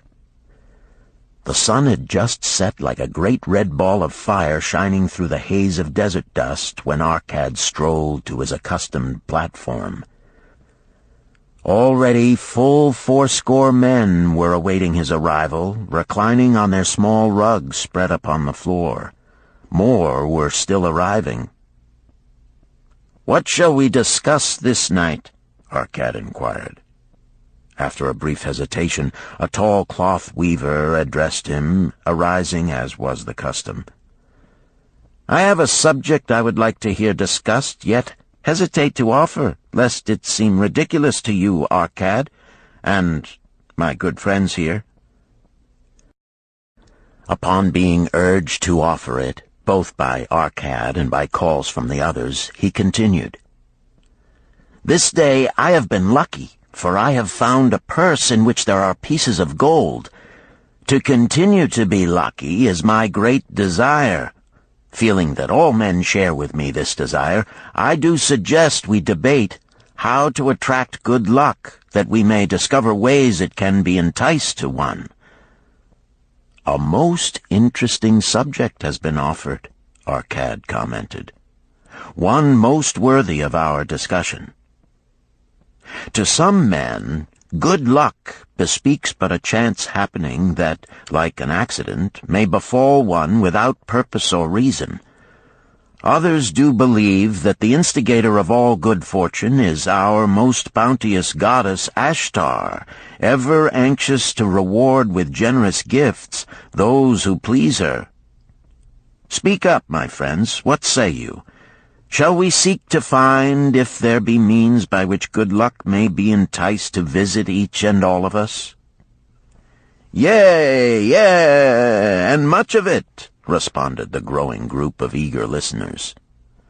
Thereupon Arcad continued, "To start our discussion, let us first hear from those among us who have enjoyed experiences similar to that of the cloth weaver in finding or receiving, without effort upon their part, valuable treasures or jewels." There was a pause in which all looked about, expecting someone to reply, but no one did. "What? No one?" Arcad asked. then rare indeed must be this kind of good luck. Who now will offer a suggestion as to where we shall continue our search?" "That I will do," spoke a well-robed young man, arising. "When a man speaketh of luck, is it not natural that his thoughts turn to the gaming tables? Is it not there we find many men courting the favor of the goddess in hope she will bless them with rich winnings?" As he resumed his seat, a voice called, "Do not stop! Continue thy story. Tell us, didst thou find favor with the goddess at the gaming tables? Did she turn the cubes with red side up, so thou filled thy purse at the dealer's expense? Or did she permit the blue sides to come up, so the dealer raked in thy hard-earned pieces of silver?" The young man joined the good-natured laughter, then replied, "I am not averse to admitting she seemed not to know I was even there. But how about the rest of you? Have you found her waiting about such places to roll the cubes in your favor? We are eager to hear as well as to learn." "A wise start," broke in Arcad. "We meet here to consider all sides of each question. To ignore the gaming table would be to overlook an instinct common to most men, the love of taking a chance with a small amount of silver in the hope of winning much gold." "That doth remind me of the races but yesterday," called out another listener. "If the goddess frequents the gaming tables, certainly she does not overlook the races where the gilded chariots and the foaming horses offer far more excitement. Tell us honestly, Arcad, didst she whisper to you to place your bet upon those gray horses from Nineveh yesterday? I was standing just behind thee, and could scarce believe my ears when I heard thee place thy bet upon the grays. Thou knowest as well as any of us that no team in all Assyria can beat our beloved bays in a fair race. Didst the goddess whisper in thy ear to bet upon the grays, because at the last turn the inside black would stumble and so interfere with our bays that the grays would win the race and score an unearned victory?" Arcad smiled indulgently at the banter. "What reason have we to feel the good goddess would take that much interest in any man's bet upon a horse race? To me she is a goddess of love and dignity, whose pleasure it is to aid those who are in need and to reward those who are deserving. I look to find her, not at the gaming tables or the races where men lose more gold than they win, but in other places where the doings of men are more worthwhile and more worthy of reward. In tilling the soil, in honest trading, in all of man's occupations, there is opportunity to make a profit upon his efforts and his transactions. Perhaps not all the time will he be rewarded, because sometimes his judgment may be faulty, and other times the winds and the weather may defeat his efforts. Yet, if he persists, he may usually expect to realize his profit. This is so because the chances of profit are always in his favor. But when a man playeth the games, the situation is reversed, for the chances of profit are always against him, and always in favor of the gamekeeper. The game is so arranged that it will always favor the keeper. It is his business at which he plans to make a liberal profit for himself from the coins bet by the players. Few players realize how certain are the gamekeeper's profits and how uncertain are their own chances to win. For example, let us consider wagers placed upon the cube. Each time it is cast, we bet which side will be uppermost. If it be the red side, the game master pays to us 4 times our bet. But if any other of the 5 sides come uppermost, we lose our bet. Thus, the figures show that for each cast we have 5 chances to lose, But because the red pays 4 for 1, we have 4 chances to win. In a night's play, the game master can expect to keep for his profit 1/5 of all the coins wagered. Can a man expect to win more than occasionally against odds so arranged that he should lose 1/5 of all his bets? Yet some men do win large sums at times, volunteered one of the listeners. Quite so, they do, Arcad continued. Realizing this, the question comes to me whether money secured in such ways brings permanent value to those who are thus lucky. Among my acquaintances are many of the successful men of Babylon, yet among them I am unable to name a single one who started his success from such a source. You who are gathered here tonight know many more of our substantial citizens. To me, it would be of much interest to learn how many of our successful citizens can credit the gaming tables with their start to success. Suppose each of you tell of those you know. What say you? After a prolonged silence, a wag ventured, "Wouldst thy inquiry include the gamekeepers?"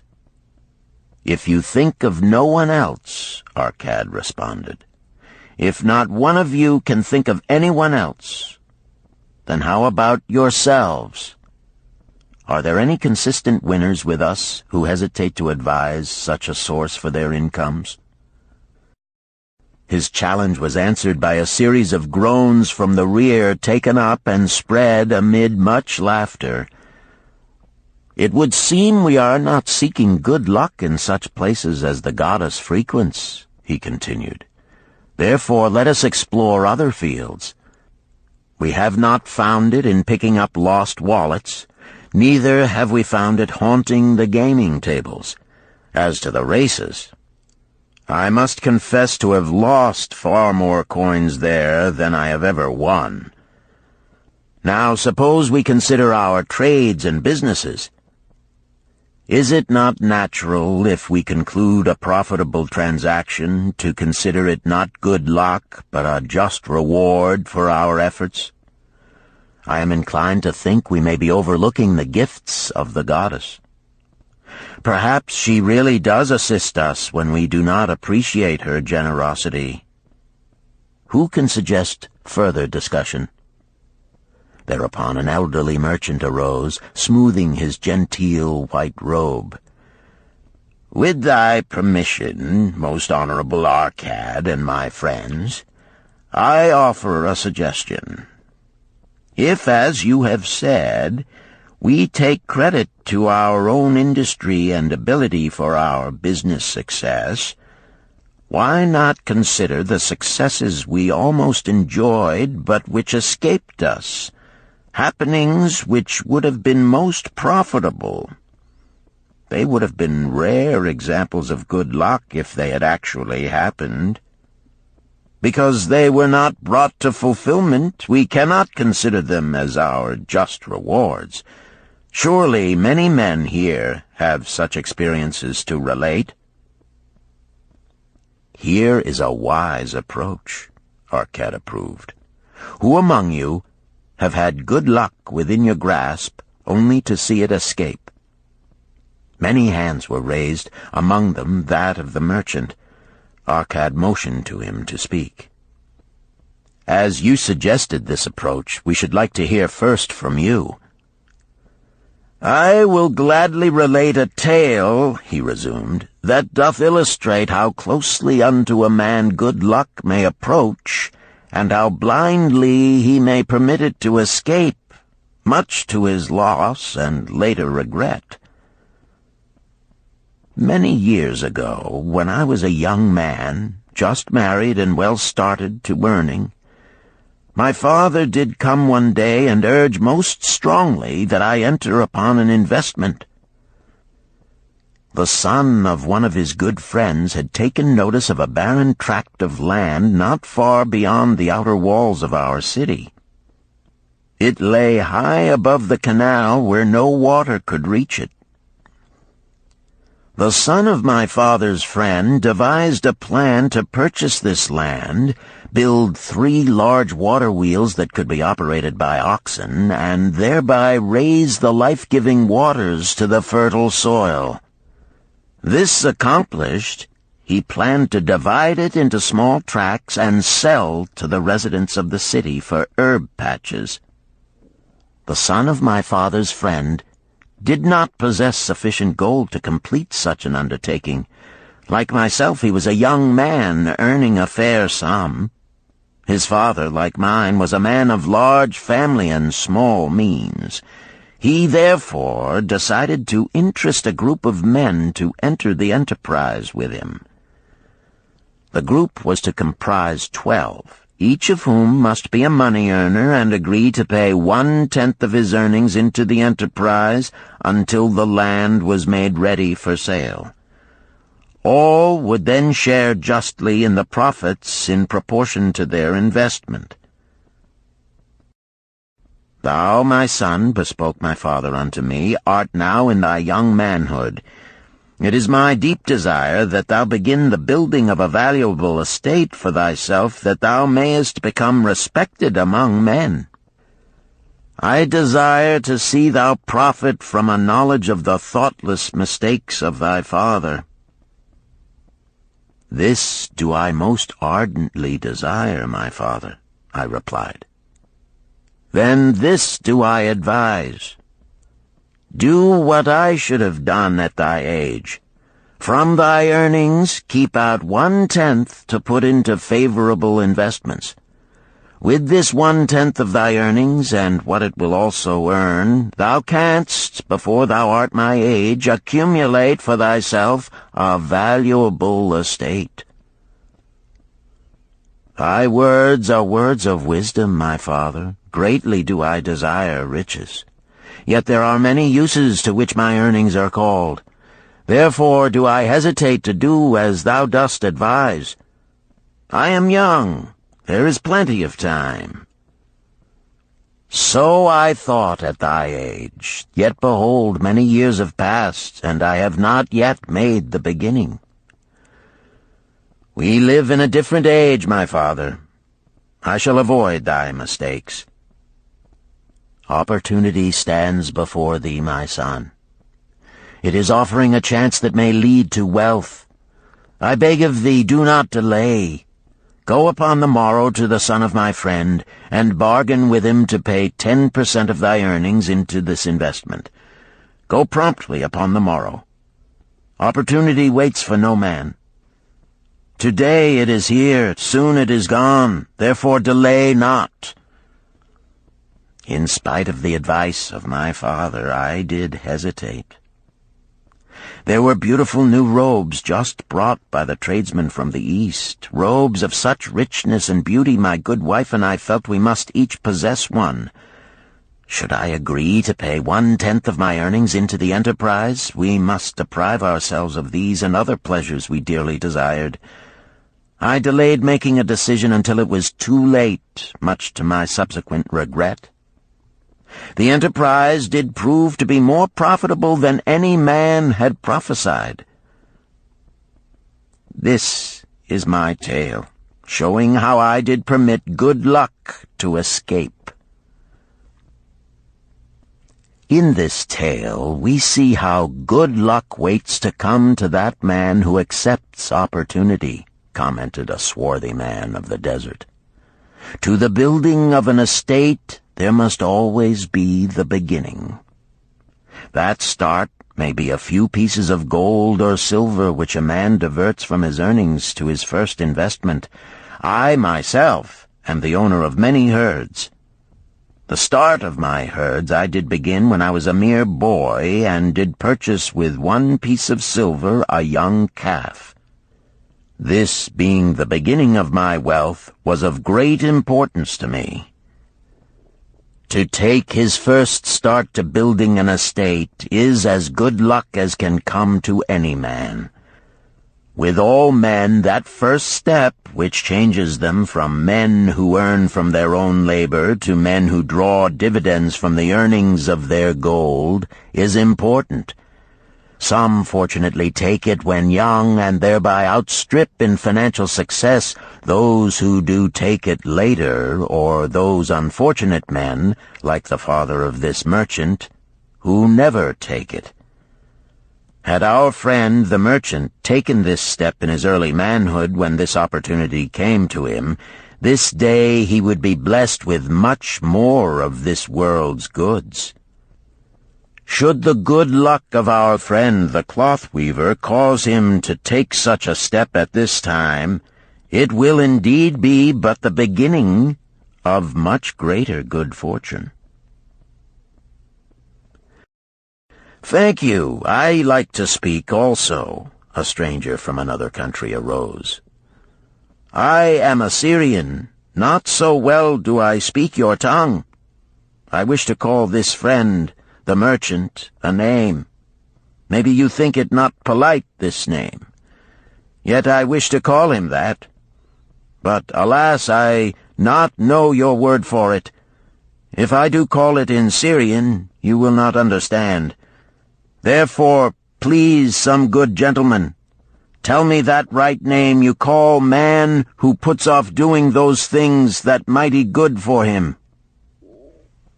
"Procrastinator!" called a voice. "That's him!"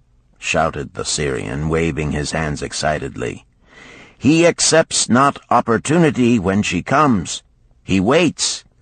He says, I have much business right now. By and by I talk to you. Opportunity she will not wait for such slow fellow. She thinks if a man desires to be lucky he will step quick.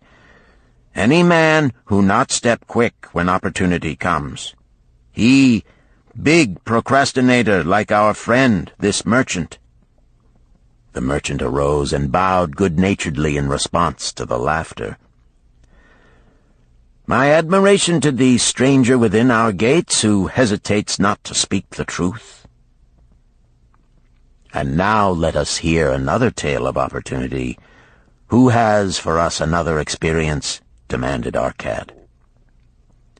"I have," responded a red-robed man of middle age. "I am a buyer of animals, mostly camels and horses. Sometimes I do also buy the sheep and goats. The tale I am about to relate will tell truthfully how opportunity came one night when I did least expect it. Perhaps for this reason I did let it escape. Of this you shall be the judge. Returning to the city one evening after a disheartening 10 days' journey in search of camels, I was much angered to find the gates of the city closed and locked. While my slaves spread our tent for the night, which we looked to spend with little food and no water, I was approached by an elderly farmer who, like ourselves, found himself locked outside. "Honored sir," he addressed me, "from thy appearance I do judge thee to be a buyer. If this be so, much would I like to sell to thee the most excellent flock of sheep just driven up. Alas, my good wife lies very sick with the fever. I must return with all haste. Buy thou my sheep, that I and my slaves may mount our camels and travel back without delay." So dark it was that I could not see his flock, but from the bleating I did know it must be large. Having wasted 10 days searching for camels I could not find, I was glad to bargain with him. In his anxiety he did set a most reasonable price. I accepted, well knowing my slaves could drive the flock through the city gates in the morning and sell at a substantial profit. The bargain concluded, I called my slaves to bring torches that we might count the flock which the farmer declared to contain 900. I shall not burden you, my friends, with a description of our difficulty in attempting to count so many thirsty, restless, milling sheep. It proved to be an impossible task. Therefore, I bluntly informed the farmer I would count them at daylight and pay him then. "Please, most honorable sir," he pleaded, Pay me but 2/3 of the price tonight, that I may be on my way. I will leave my most intelligent and educated slave to assist to make the count in the morning. He is trustworthy, and to him thou canst pay the balance." But I was stubborn and refused to make payment that night. Next morning, before I awoke, the city gates opened, and 4 buyers rushed out in search of flocks. They were most eager and willing to pay high prices because the city was threatened with siege and food was not plentiful. Nearly 3 times the price at which he had offered the flock to me did the old farmer receive for it. Thus was rare good luck allowed to escape. "Here is a tale most unusual," commented Arcad. "What wisdom doth it suggest?" "The wisdom of making a payment immediately when we are convinced our bargain is wise," suggested a venerable saddle-maker. "If the bargain be good, then dost thou need protection against thy own weaknesses as much as against any other man. We mortals are changeable. Alas, I must say more apt to change our minds when right than wrong. Wrong, we are stubborn indeed. Right, we are prone to vacillate and let opportunity escape. My first judgment is my best.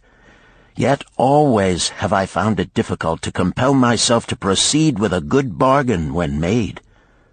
Therefore, as a protection against my own weaknesses, I do make a prompt deposit thereon.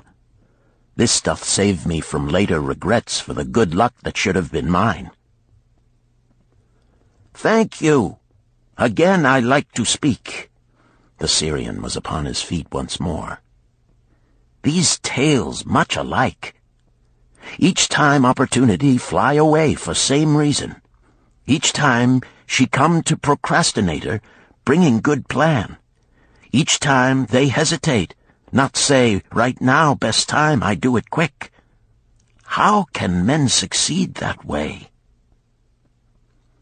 "Wise are thy words, my friend," responded the buyer. "Good luck fled from procrastination in both these tales. Yet this is not unusual.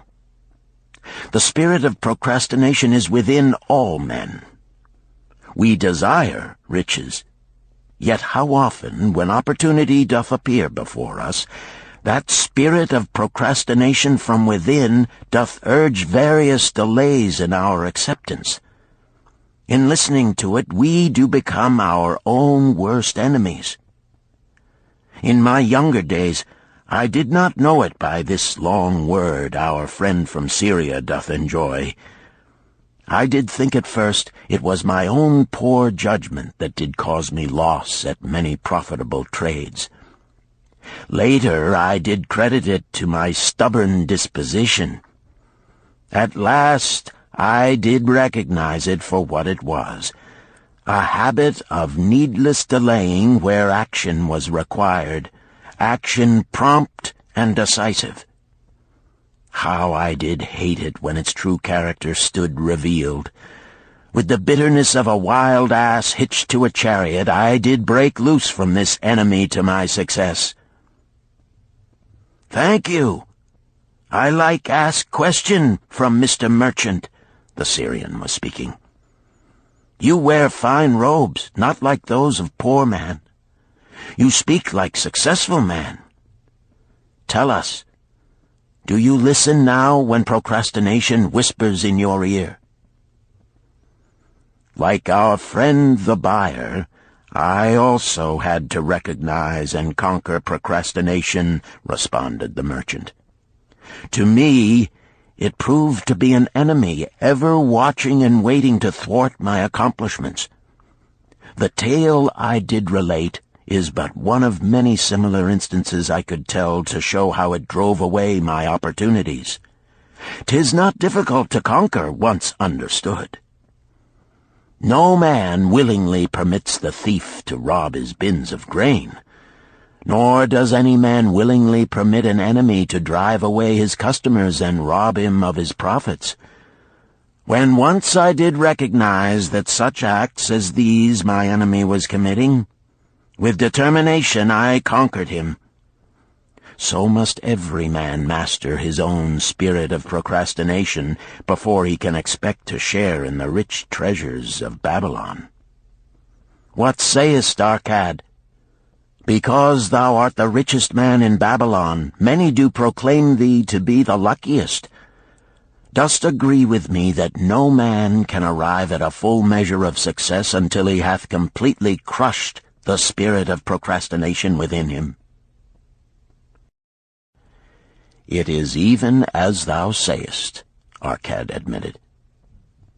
During my long life, I have watched generation following generation, marching forward along those avenues of trade, science, and learning that lead to success in life.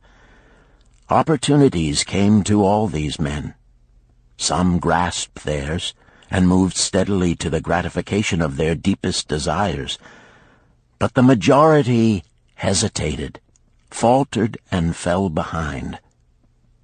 Arcad turned to the cloth weaver. Thou didst suggest that we debate good luck. Let us hear what thou now thinkest upon the subject. I do see good luck in a different light. I had thought of it as something most desirable that might happen to a man without effort upon his part. Now I do realize such happenings are not the sort of thing one may attract to himself. From our discussion have I learned that to attract good luck to oneself, it is necessary to take advantage of opportunities. Therefore, in the future, I shall endeavor to make the best of such opportunities as do come to me. Thou hast well grasped the truths brought forth in our discussion, Arcad replied. Good luck, we do find, often follows opportunity, but seldom comes otherwise. Our merchant friend would have found great good luck had he accepted the opportunity the good goddess did present to him.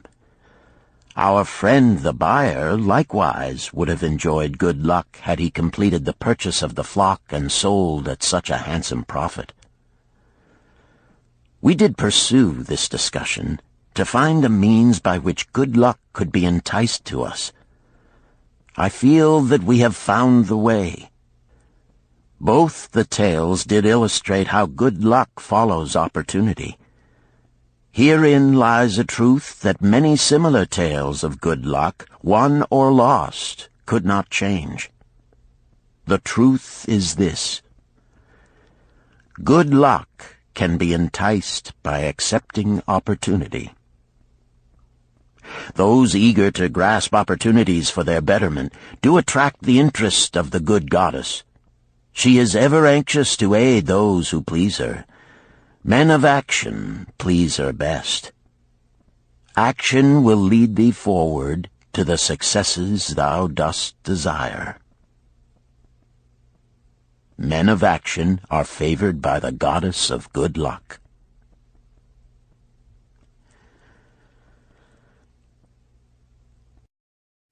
Chapter 5. The 5 Laws of Gold. A bag heavy with gold, or a clay tablet carved with words of wisdom. If thou hadst thy choice, which wouldst thou choose? By the flickering light from the fire of desert shrubs, the sun-tanned faces of the listeners gleamed with interest. "The gold! The gold!" chorused the 27. Old Calibab smiled knowingly. "Hark!" he resumed, raising his hand. "Hear the wild dogs out there in the night? They howl and wail because they are lean with hunger. Yet feed them, and what do they? Fight and strut. Then fight and strut some more, giving no thought to the morrow that will surely come. Just so it is with the sons of men. Give them a choice of gold and wisdom. What do? Ignore the wisdom and waste the gold. On the morrow they wail because they have no more gold. Gold is reserved for those who know its laws and abide by them." Calabab drew his white robe close about his lean legs, for a cool night wind was blowing. "Because thou hast served me faithfully upon our long journey, because thou cared well for my camels, because thou toiled uncomplainingly across the hot sands of the desert, because thou fought bravely the robbers that sought to despoil my merchandise, I will tell thee this night the tale of the 5 laws of gold, such a tale as thou never hast heard before. Hark ye with deep attention to the words I speak, for if you grasp their meaning and heed them, in the days that come thou shalt have much gold." He paused impressively. Above, in a canopy of blue, the stars shone brightly in the crystal-clear skies of Babylonia. Behind the group loomed their faded tents tightly staked against possible desert storms. Beside the tents were neatly stacked bales of merchandise covered with skins. Nearby, the camel herd sprawled in the sand, some chewing their cuds contentedly, others snoring in hoarse discord. "Thou hast told us many good tales, Calabab," spoke up the chief packer.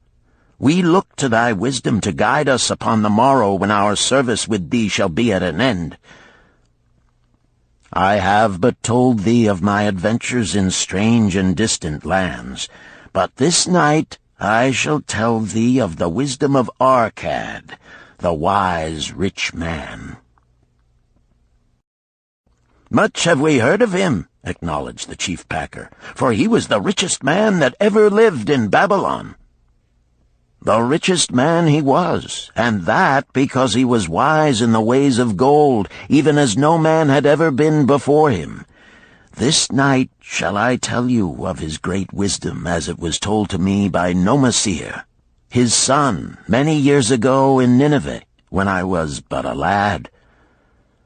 My master and myself had tarried long into the night in the palace of Nomasir.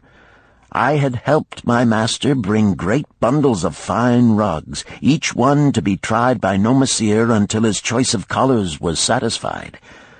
At last he was well pleased, and commanded us to sit with him and to drink a rare vintage, odorous to the nostrils and most warming to my stomach, which was unaccustomed to such a drink. Then did he tell us this tale of the great wisdom of Arkad, his father, even as I shall tell it to you. In Babylon it is the custom, as you know, that the sons of wealthy fathers live with their parents in expectation of inheriting the estate. Arkad did not approve of this custom. Therefore, when Nomasir reached the man's estate, he sent for the young man and addressed him. "My son, it is my desire that thou succeed to my estate. Thou must, however, first prove that thou art capable of wisely handling it. Therefore, I wish that thou go out into the world and show thy ability both to acquire gold and to make thyself respected among men. To start thee well, I will give thee 2 things of which I myself was denied when I started as a poor youth to build up a fortune. First, I give thee this bag of gold. If thou use it wisely, it will be the basis of thy future success. Second, I give thee this clay tablet upon which is carved the 5 laws of gold. If thou dost but interpret them in thy own acts, they shall bring thee competence and security. 10 years from this day come thou back to the house of thy father and give account of thyself. If thou prove worthy, I will then make thee the heir to my estate. Otherwise I will give it to the priests that they may barter for my soul the kind consideration of the gods." So Nomasir went forth to make his own way, taking his bag of gold the clay tablet carefully wrapped in silken cloth, his slave, and the horses upon which they rode. The 10 years passed, and Nomasir, as he had agreed, returned to the house of his father, who provided a great feast in his honor, to which he invited many friends and relatives. After the feast was over, the father and mother mounted their throne-like seats at one side of the great hall, and Nomasir stood before them to give an account of himself as he had promised his father. It was evening. The room was hazy with smoke from the wicks of the oil lamps that but dimly lighted it. Slaves in white woven jackets and tunics fanned the humid air rhythmically with long-stemmed palm leaves. A stately dignity colored the scene. The wife of Nomasir and his 2 young sons, with friends and other members of the family, sat upon rugs behind him, eager listeners. "My father," he began deferentially, "I bow before thy wisdom. 10 years ago, when I stood at the gates of manhood, thou bade me go forth and become a man among men, instead of remaining a vassal to thy fortune. Thou gave me liberally of thy gold. Thou gave me liberally of thy wisdom. Of the gold, alas, I must admit of a disastrous handling. It fled indeed from my inexperienced hands, even as a wild hare flees at the first opportunity from the youth who captures it." The father smiled indulgently. "Continue, my son. Thy tale interests me in all its details." I decided to go to Nineveh, as it was a growing city, believing that I might find there opportunities. I joined a caravan, and among its members made numerous friends. 2 well-spoken men who had a most beautiful white horse, as fleet as the wind, were among these. As we journeyed, they told me in confidence that in Nineveh was a wealthy man who owned a horse so swift that it had never been beaten. Its owner believed that no horse living could run with greater speed. Therefore would he wager any sum, however large, that his horse could outspeed any horse in all Babylonia. Compared to their horse, so my friend said, it was but a lumbering ass that could be beaten with ease. They offered, as a great favor, to permit me to join them in a wager. I was quite carried away with the plan. Our horse was badly beaten, and I lost much of my gold. The father laughed. Later, I discovered that this was a deceitful plan of these men, and they constantly journeyed with caravans seeking victims. You see, the man in Nineveh was their partner and shared with them the bets he won.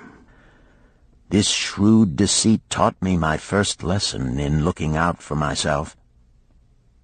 I was soon to learn another, equally bitter. In the caravan was another young man with whom I became quite friendly. He was the son of wealthy parents and, like myself, journeying to Nineveh to find a suitable location. Not long after our arrival, he told me that a merchant had died, and his shop with its rich merchandise and patronage could be secured at a paltry price.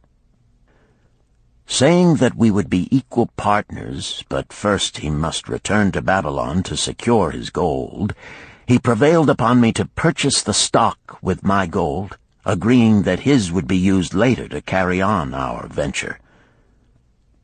He long delayed the trip to Babylon, proving in the meantime to be an unwise buyer and a foolish spender. I finally put him out, but not before the business had deteriorated to where we had only unsaleable goods and no gold to buy other goods. I sacrificed what was left to an Israelite for a pitiful sum. Soon there followed, I tell you, my father, bitter days. I sought employment and found it not, for I was without trade or training that would enable me to earn. I sold my horses, I sold my slave. I sold my extra robes that I might have food and a place to sleep, but each day grim want crouched closer. But in those bitter days, I remembered thy confidence in me, my father. Thou hadst sent me forth to become a man, and this I was determined to accomplish. The mother buried her face and wept softly. At this time I bethought me of the table thou had given to me, upon which thou had carved the 5 laws of gold.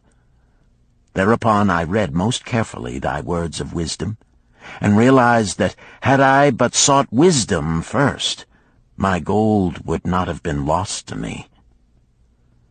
I learned by heart each law, and determined that when once more the goddess of good fortune smiled upon me, I would be guided by the wisdom of age, and not by the inexperience of youth. For the benefit of you who are seated here this night, I will read the wisdom of my father as engraved upon the clay tablet which he gave to me 10 years ago. The 5 laws of gold. 1. Gold cometh gladly and in increasing quantity to any man who will put by not less than 1/10 of his earnings to create an estate for his future and that of his family. 2. Gold laboreth diligently and contentedly for the wise owner who finds for it profitable employment, multiplying even as the flocks of the field. 3. Gold clingeth to the protection of the cautious owner who invests it under the advice of men wise in its handling. 4. Gold slippeth away from the man who invests it in businesses or purposes with which he is not familiar, or which are not approved by those skilled in its keep. 5. Gold flees the man who would force it to impossible earnings, or who followeth the alluring advice of tricksters and schemers, or who trusts it to his own inexperience and romantic desires in investment. These are the 5 laws of gold as written by my father. I do proclaim them as of greater value than gold itself, as I will show by the continuance of my tale. He again faced his father. I have told thee of the depth of poverty and despair to which my inexperience brought me. However, there is no chain of disasters that will not come to an end. Mine came when I secured employment managing a crew of slaves working upon the new outer wall of the city. Profiting from my knowledge of the first law of gold, I saved a copper from my first earnings, adding to it at every opportunity until I had a piece of silver. It was a slow procedure, for one must live. I did spend grudgingly, I admit, because I was determined to earn back before the 10 years were over as much gold as you, my father, had given to me. One day the slave-master with whom I had become quite friendly said to me, "Thou art a thrifty youth who spends not wantonly what he earns. Hast thou gold put by that is not earning?" "Yes," I replied. "It is my greatest desire to accumulate gold, to replace that which my father gave to me and which I have lost. 'Tis a worthy ambition, I will grant. And do you know that the gold which you have saved can work for you and earn much more gold?" "Alas, my experience has been bitter, for my father's gold has fled from me, and I am in much fear lest my own do the same." "If thou hast confidence in me, I will give thee a lesson in the profitable handling of gold," he replied. "Within a year the outer wall will be complete and ready for the great gates of bronze that will be built at each entrance to protect the city from the king's enemies. In all Nineveh there is not enough metal to make these gates, and the king has not thought to provide it. Here is my plan. A group of us will pool our gold and send a caravan to the mines of copper and tin which are distant, and bring to Nineveh the metal for the gates. When the king says, 'Make the great gates,' we alone can supply the metal, and a rich price he will pay. If the king will not buy from us, we will yet have the metal which can be sold for a fair price." In his offer, I recognized an opportunity to abide by the third law and invest my savings under the guidance of wise men. Nor was I disappointed. Our pool was a success, and my small store of gold was greatly increased by the transaction. In due time I was accepted as a member of this same group in other ventures. They were men wise in the profitable handling of gold. They talked over each plan presented with great care before entering upon it. They would take no chance on losing their principal or tying it up in unprofitable investments from which their gold could not be recovered. Such foolish things as the horse race and the partnership into which I had entered with my inexperience would have had scant consideration with them. They would have immediately pointed out their weaknesses. Through my association with these men, I learned to safely invest gold to bring profitable returns. As the years went on, my treasure increased more and more rapidly. I not only made back as much as I lost, but much more. Through my misfortunes, my trials, and my success, I have tested time and again the wisdom of the 5 laws of gold, my father, and have proven them true in every test. To him who is without knowledge of the 5 laws, gold comes not often, and goeth away quickly. But to him who abide by the 5 laws, gold comes and works as his dutiful slave." Nomasir ceased speaking and motioned to a slave in the back of the room. The slave brought forward one at a time 3 heavy leather bags. One of these Nomasir took and placed upon the floor before his father, addressing him again. "Thou didst give to me a bag of gold, Babylon gold. Behold, in its place I do return to thee a bag of Nineveh gold of equal weight, an equal exchange, as all will agree. Thou didst give to me a clay tablet inscribed with wisdom. Behold, in its stead I do return 2 bags of gold." So saying, he took from the slave the other 2 bags, and likewise placed them upon the floor before his father. "This I do to prove to thee, my father, of how much greater value I consider thy wisdom than thy gold. Yet who can measure in bags of gold the value of wisdom? Without wisdom, gold is quickly lost by those who have it. But with wisdom, gold can be secured by those who have it not, as these 3 bags of gold do prove.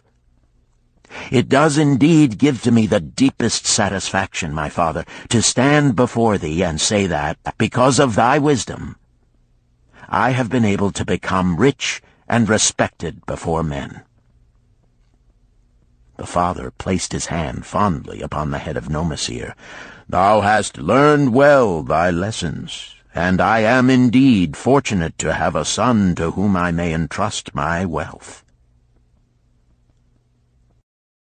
Calibab ceased his tale and looked critically at his listeners. "What means this to thee, this tale of Nomasir?" he continued. "Who among thee can go to thy father or to the father of thy wife and give an account of wise handling of his earnings? What would these venerable men think were you to say, 'I have traveled much and learned much and labored much and earned much, yet alas, of gold I have little. Some I spent wisely, some I spent foolishly, and much I lost in unwise ways.' Dost still think it but an inconsistency of fate that some men have much gold and others have naught? Then you err. Men have much gold when they know the 5 laws of gold and abide thereby. Because I learned these 5 laws in my youth and abided by them, I have become a wealthy merchant. Not by some strange magic did I accumulate my wealth. Wealth that comes quickly goeth the same way. Wealth that stayeth to give enjoyment and satisfaction to its owner comes gradually, because it is a child born of knowledge and persistent purpose. To earn wealth is but a slight burden upon the thoughtful man. Bearing the burden consistently from year to year accomplishes the final purpose. The 5 laws of gold offer to thee a rich reward for their observance. Each of these 5 laws is rich with meaning, and lest thou overlook this in the briefness of my tale, I will now repeat them. I do know them each by heart, because in my youth I could see their value and would not be content until I knew them word for word. The first law of gold. Gold cometh gladly and in increasing quantity to any man who will put by not less than 1/10 of his earnings to create an estate for his future and that of his family. Any man who will put by 1/10 of his earnings consistently and invest it wisely will surely create a valuable estate that will provide an income for him in the future and further guarantee safety for his family in case the gods call him to the world of darkness. This law always saith that gold cometh gladly to such a man. I can truly certify this in my own life. The more gold I accumulate, the more readily it comes to me, and in increased quantities. The gold which I save earns more, even as yours will, and its earnings earn more, and this is the working out of the first law. The second law of gold. Gold laboreth diligently and contentedly for the wise owner who finds for it profitable employment, multiplying even as the flocks of the field. Gold indeed is a willing worker. It is ever eager to multiply when opportunity presents itself. To every man who hath a store of gold set by, opportunity comes for its most profitable use. As the years pass, it multiplies itself in surprising fashion. The third law of gold. Gold clingeth to the protection of the cautious owner who invests it under the advice of men wise in its handling. Gold indeed clingeth to the cautious owner, even as it flees the careless owner. The man who seeks the advice of men wise in handling gold soon learneth not to jeopardize his treasure, but to preserve in safety and to enjoy in contentment its consistent increase. This ends Disc 2. The Richest Man in Babylon, Disc 3. The fourth law of gold. Gold slippeth away from the man who invests it in businesses or purposes with which he is not familiar or which are not approved by those skilled in its keep. To the man who hath gold yet is not skilled in its handling, many uses for it appear most profitable.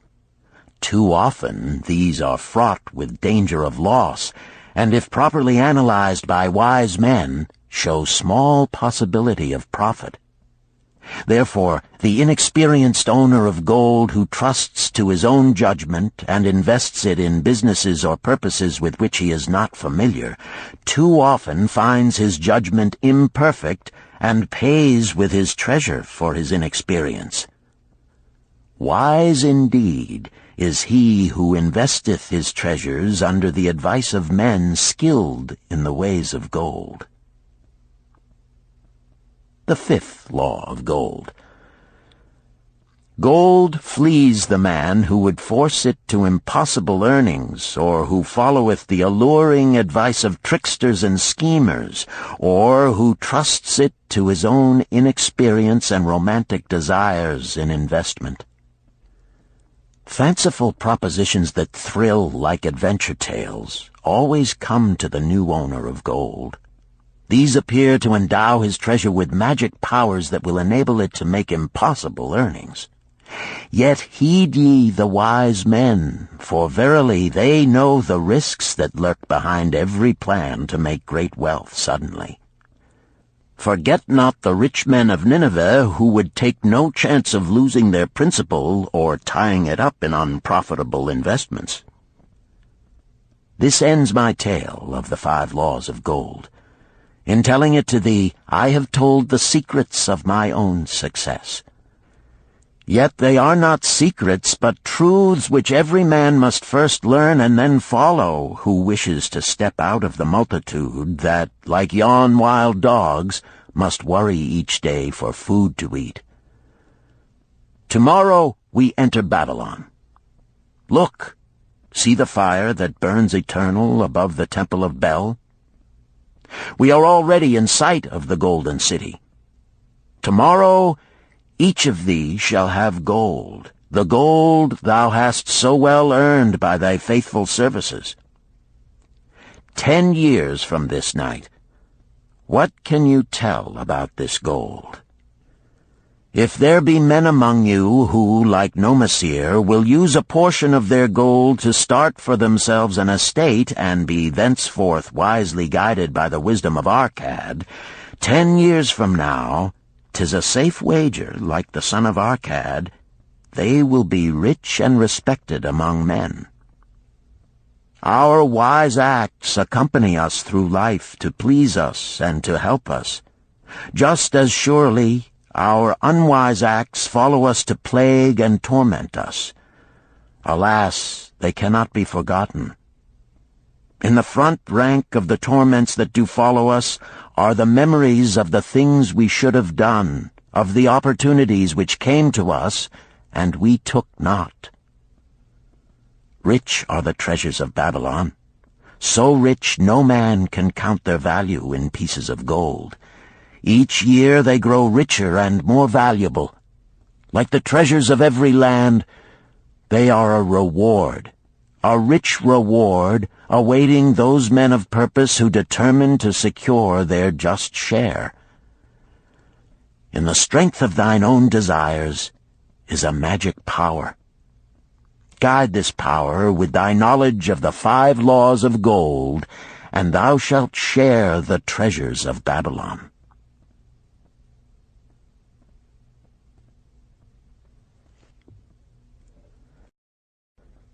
Chapter 6.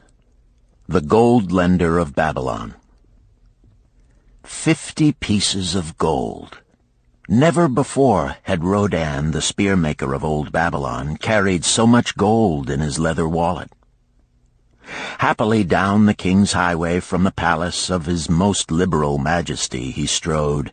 Cheerfully the gold clinked as the wallet at his belt swayed with each step, the sweetest music he had ever heard. 50 pieces of gold, all his. He could hardly realize his good fortune. What power in those clinking discs! They could purchase anything he wanted. A grand house, land, cattle, camels, horses, chariots, whatever he might desire. What use should he make of it? This evening, as he turned into a side street toward the home of his sister, he could think of nothing he would rather possess than those same glittering, heavy pieces of gold, his to keep. It was upon an evening some days later that a perplexed Rodan entered the shop of Mathon, the lender of gold and dealer in jewels and rare fabrics. Glancing neither to the right nor the left at the colorful articles artfully displayed, he passed through to the living quarters at the rear. Here he found the genteel Mathon lounging upon a rug partaking of a meal served by a black slave. I would counsel with thee, for I know not what to do." Rodan stood stolidly, feet apart, hairy breast exposed by the gaping front of his leather jacket. Mathon's narrow, sallow face smiled a friendly greeting. "What indiscretions hast thou done that thou shouldst seek the lender of gold? Hast been unlucky at the gaming table? Or hath some plump dame entangled thee? For many years have I known thee, yet never hast thou sought me to aid thee in thy troubles. No, no, not such as that. I seek no gold. Instead I crave thy wise advice. Hear, hear, what this man doth say. No one comes to the lender of gold for advice. My ears must play me false. They listen true. Can this be so? Rodan, the spear-maker, doth display more cunning than all the rest, for he comes to Mathon not for gold, but for advice. Many men come to me for gold to pay for their follies, but as for advice, they want it not. Yet who is more able to advise than the lender of gold to whom many men come in trouble? Thou shalt eat with me, Rodan," he continued. "Thou shalt be my guest for the evening. Ando," he commanded of the black slave, "draw up a rug for my friend Rodan, the spear-maker, who comes for advice. He shall be mine honored guest. Bring to him much food, and get for him my largest cup.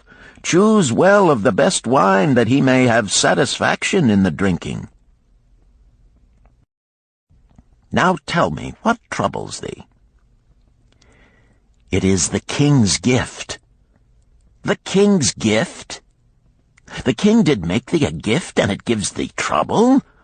What manner of gift?" "Because he was much pleased with the design I did submit to him for a new point on the spears of the royal guard, he did present me with 50 pieces of gold, and now I am much perplexed. I am beseeched each hour the sun doth travel across the sky by those who would share it with me." "That is natural. More men want gold than have it, and would wish one who comes by it easily to divide.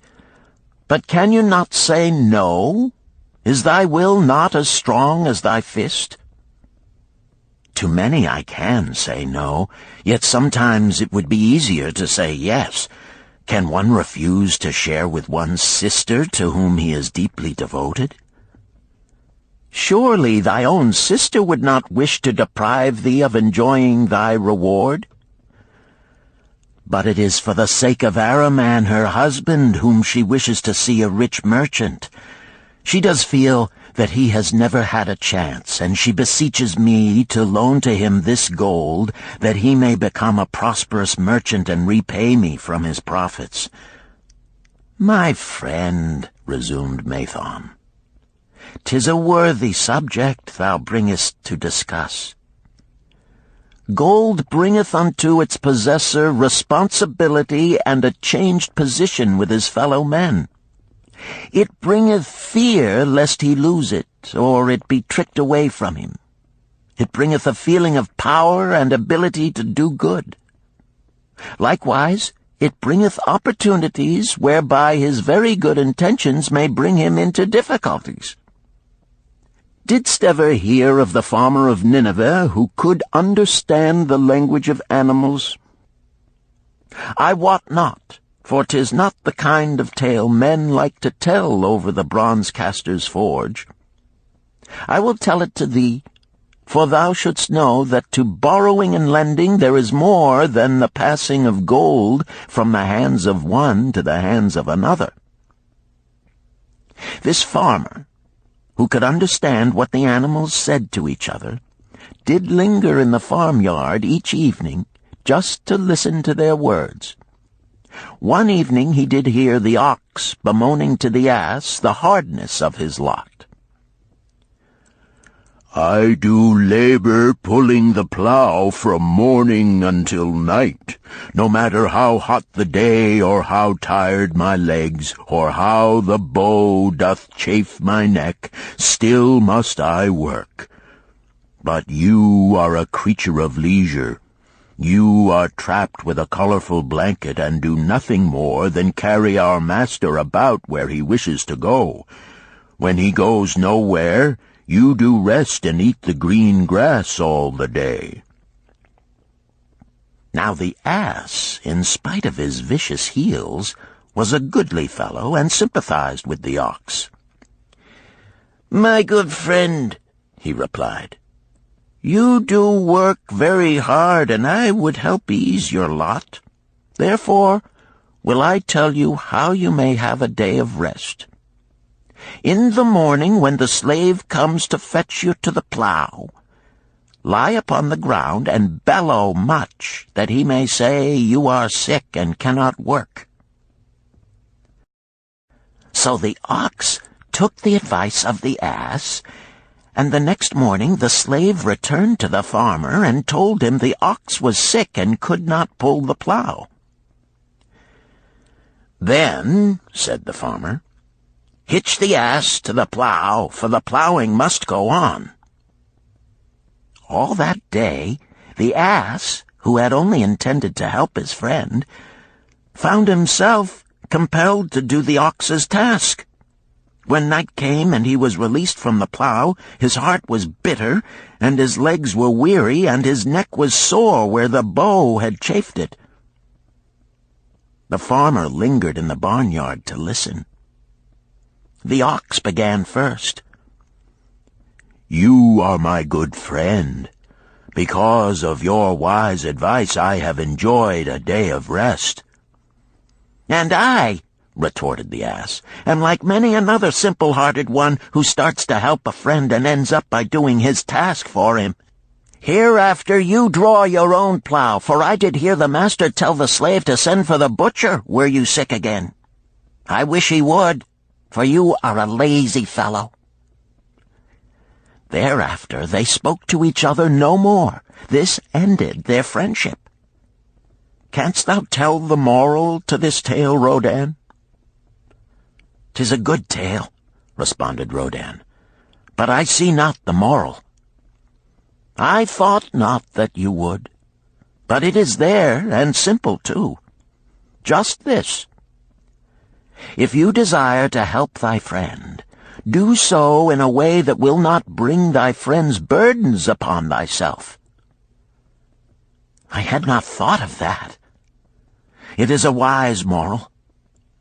I wish not to assume the burdens of my sister's husband. But tell me, you lend to many. Do not the borrowers repay?" Mathon smiled the smile of one whose soul is rich with much experience. "Could a loan be well made if the borrower cannot repay? Must not the lender be wise and judge carefully whether his gold can perform a useful purpose to the borrower and return to him once more? Or whether it will be wasted by one unable to use it wisely and leave him without his treasure, and leave the borrower with a debt he cannot repay? I will show to thee the tokens in my token chest, and let them tell thee some of their stories." Into the room he brought a chest as long as his arm, covered with red pigskin and ornamented with bronze designs. He placed it upon the floor and squatted before it, both hands upon the lid.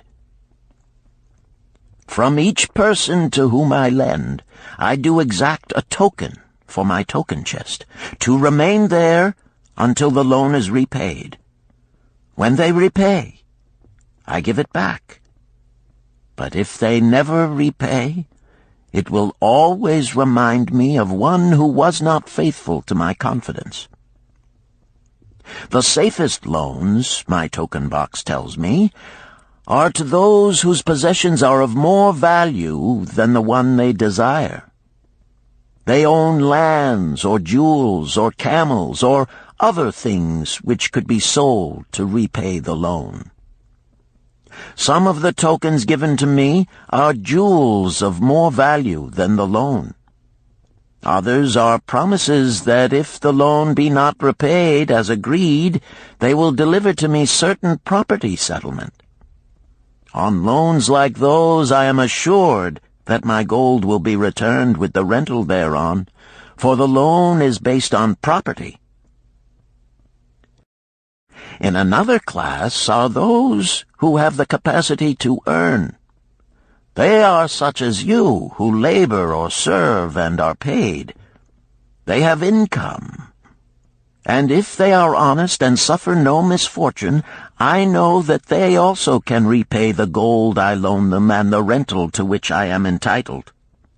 Such loans are based on human effort. Others are those who have neither property nor assured earning capacity. Life is hard, and there will always be some who cannot adjust themselves to it.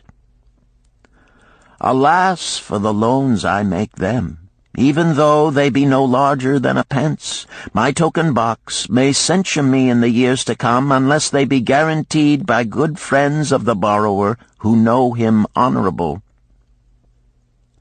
Mathon released the clasp and opened the lid. Rodan leaned forward eagerly. At the top of the chest, a bronze neckpiece lay upon a scarlet cloth. Mathon picked up the piece and patted it affectionately. "This shall always remain in my token chest, because the owner has passed on into the great darkness. I treasure it, his token, and I treasure his memory, for he was my good friend.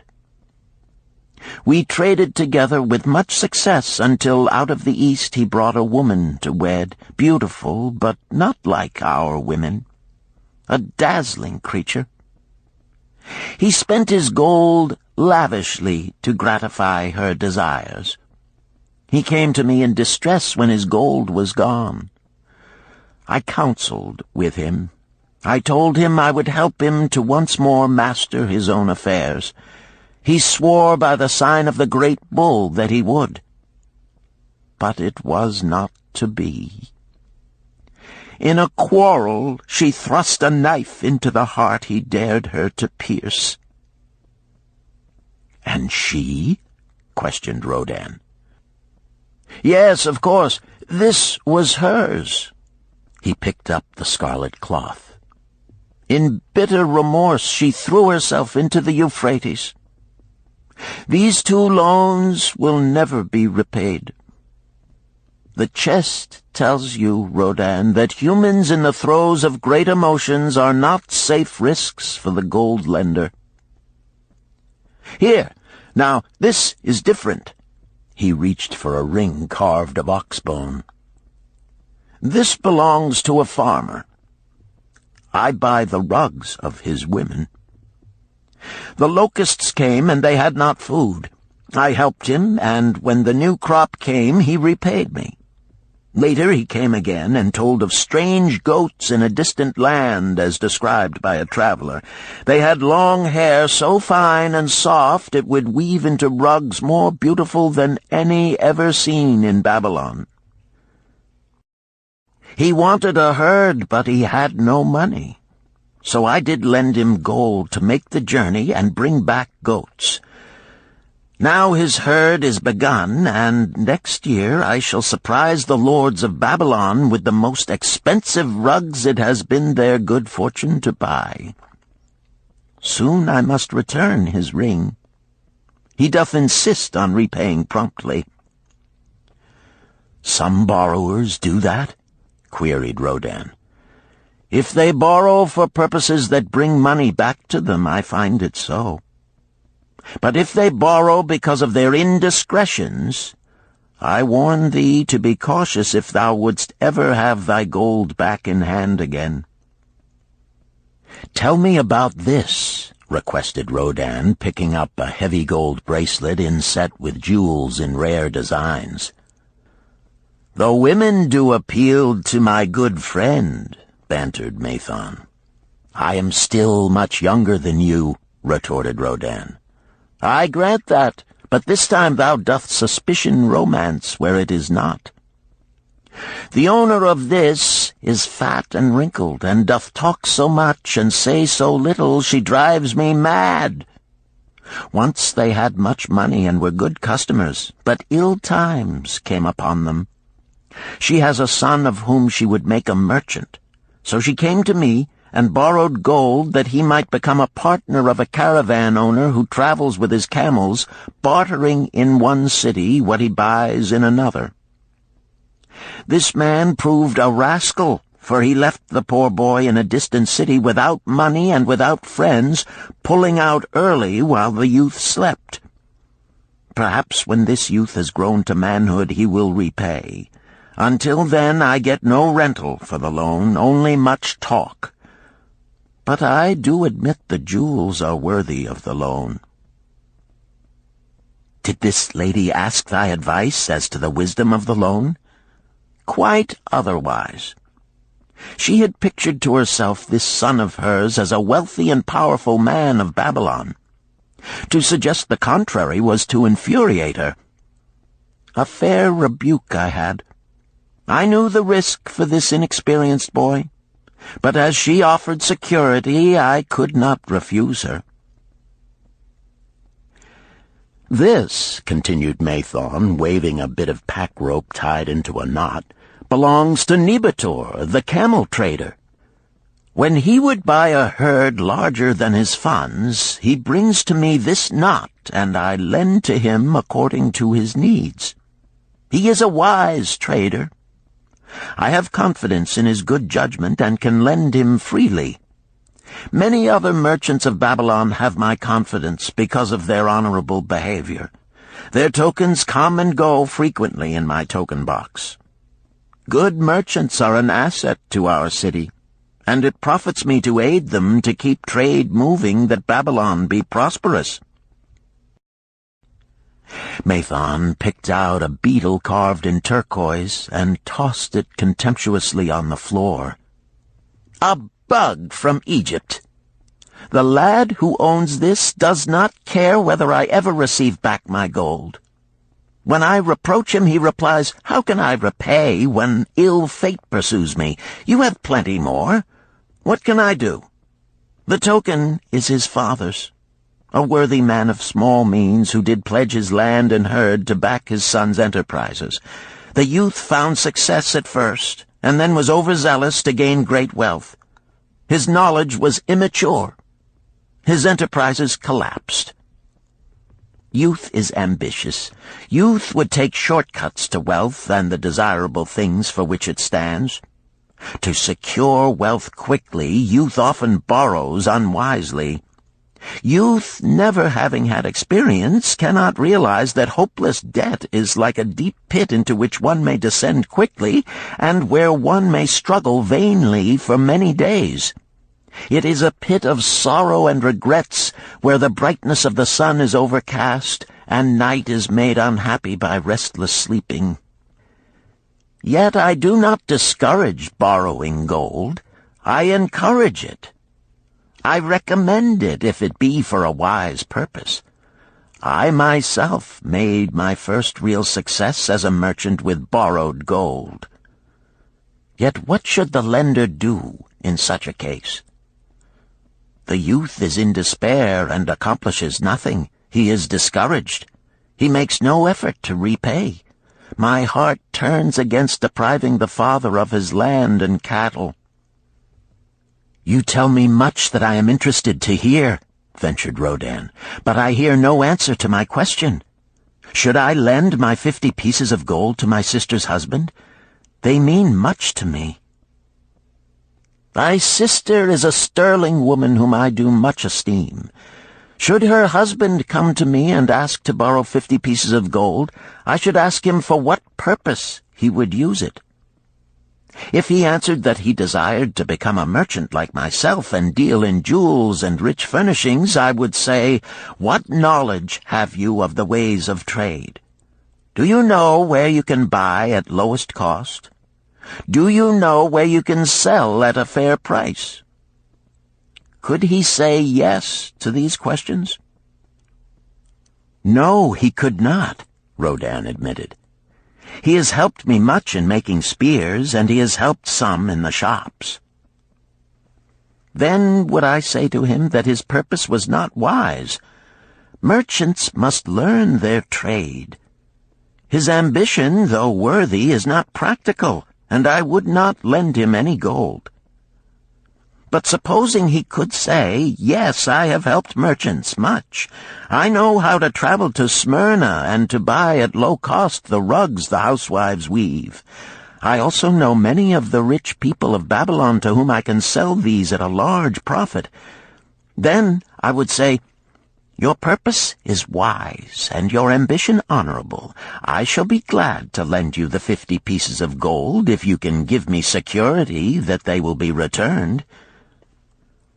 But would he say, I have no security other than that I am an honored man and will pay you well for the loan? Then would I reply, I treasure much each piece of gold. Were the robbers to take it from you as you journeyed to Smyrna, or take the rugs from you as you returned, then you would have no means of repaying me, and my gold would be gone. Gold, you see, Rodin, is the merchandise of the lender of money. It is easy to lend. If it is lent unwisely, then it is difficult to get back. The wise lender wishes not the risk of the undertaking, but the guarantee of safe repayment. "'Tis well," he continued, "to assist those that are in trouble. 'Tis well to help those upon whom fate has laid a heavy hand. 'Tis well to help those who are starting, that they may progress and become valuable citizens.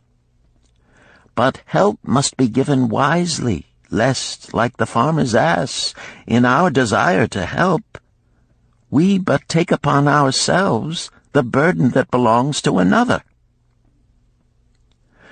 Again I wandered from thy question, Rodin, but hear my answer. Keep thy 50 pieces of gold.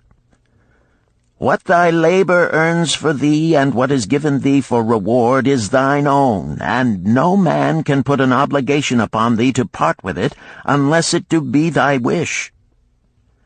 If thee wouldst lend it so that it may earn thee more gold, then lend with caution and in many places. I like not idle gold, even less I like too much of risk. How many years hast thou labored as a spear-maker? Fully 3. How much besides the king's gift hast saved? 3 gold pieces. Each year that thou hast labored, thou hast denied thyself good things to save from thine earnings 1 piece of gold? 'Tis as you say. Then mightest save in 50 years of labor 50 pieces of gold by thy self-denial? A lifetime of labor it would be. Thinkest thou thy sister would wish to jeopardize the savings of 50 years of labor over the bronze melting pot, that her husband might experiment on being a merchant? Not if I spoke in your words. Then go to her and say, 3 years I have labored each day except fast days, from morning until night, and I have denied myself many things that my heart craved. For each year of labor and self-denial, I have to show 1 piece of gold. Thou art my favored sister, and I wish that thy husband may engage in business in which he will prosper greatly.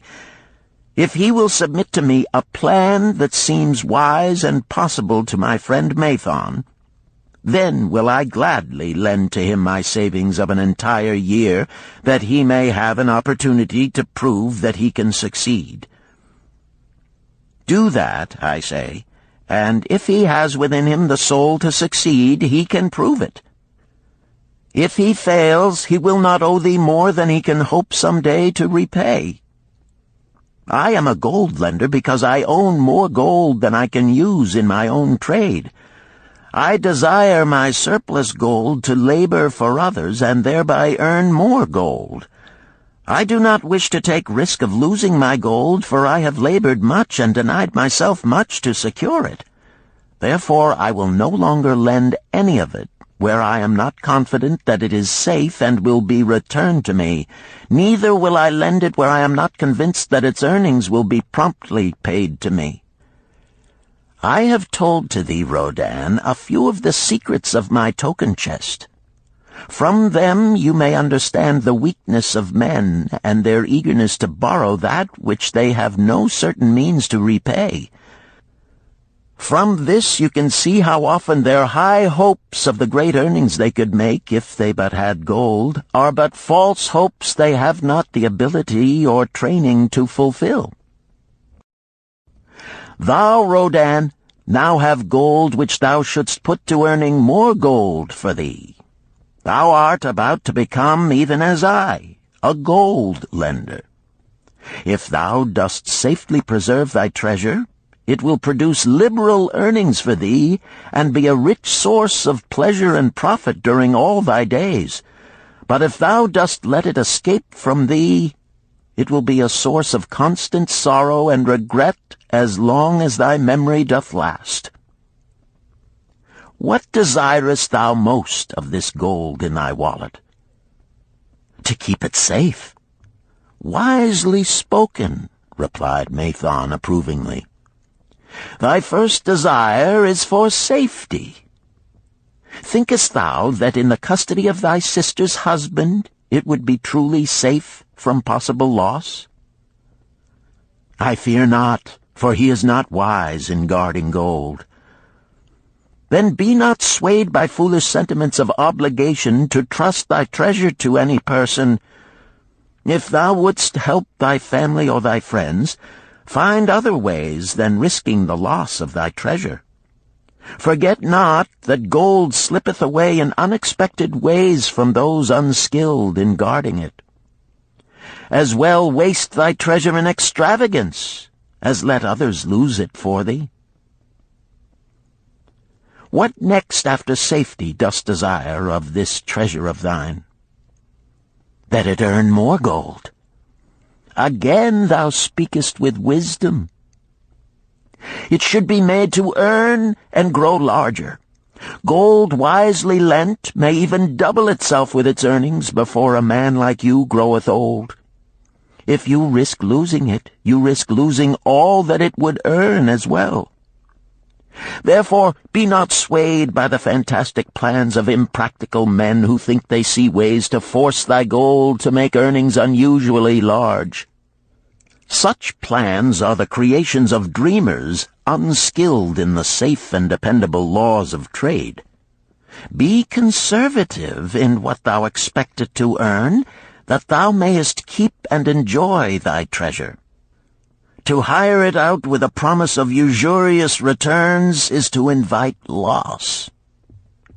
Seek to associate thyself with men and enterprises whose success is established, that thy treasure may earn liberally under their skillful use and be guarded safely by their wisdom and experience.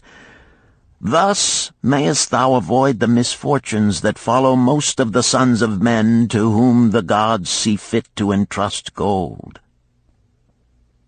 When Rodan would thank him for his wise advice, he would not listen, saying, "The king's gift shall teach thee much wisdom. If wouldst keep thy 50 pieces of gold, thou must be discreet indeed. Many uses will tempt thee. Much advice will be spoken to thee. Numerous opportunities to make large profits will be offered thee. The stories from my token box should warn thee, before thou let any piece of gold leave thy pouch, to be sure that thou hast a safe way to pull it back again. Should my further advice appeal to thee, return again. It is gladly given. Ere thou goest, read this which I have carved beneath the lid of my token box. It applies equally to the borrower and the lender." Better a little caution than a great regret.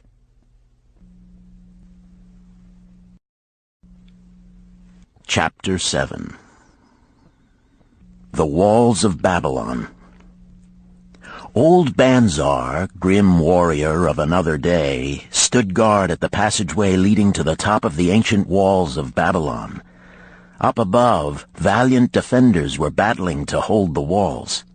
Upon them depended the future existence of this great city with its hundreds of thousands of citizens. Over the walls came the roar of the attacking armies, the yelling of many men, the trampling of thousands of horses, the deafening boom of the battering rams pounding the bronzed gates. In the street behind the gate lounged the spearmen, waiting to defend the entrance should the gates give way. They were but few for the task. The main armies of Babylon were with their king, far away in the east on a great expedition against the Elamites. No attack upon the city having been anticipated during their absence, the defending forces were small.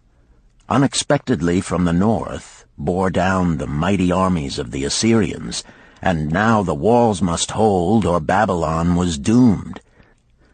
About Banzar were great crowds of citizens, white-faced and terrified, eagerly seeking news of the battle. With hushed awe they viewed the stream of wounded and dead being carried or led out of the passageway. Here was the crucial point of attack. After 3 days of circling about the city, the enemy had suddenly thrown his great strength against this section and this gate. The defenders from the top of the wall fought off the climbing platforms and the scaling ladders of the attackers with arrows, burning oil, and, if any reached the top, spears. Against the defenders, thousands of the enemy's archers poured a deadly barrage of arrows. Old Banzar had the vantage point for news. He was closest to the conflict and first to hear of each fresh repulse of the frenzied attackers.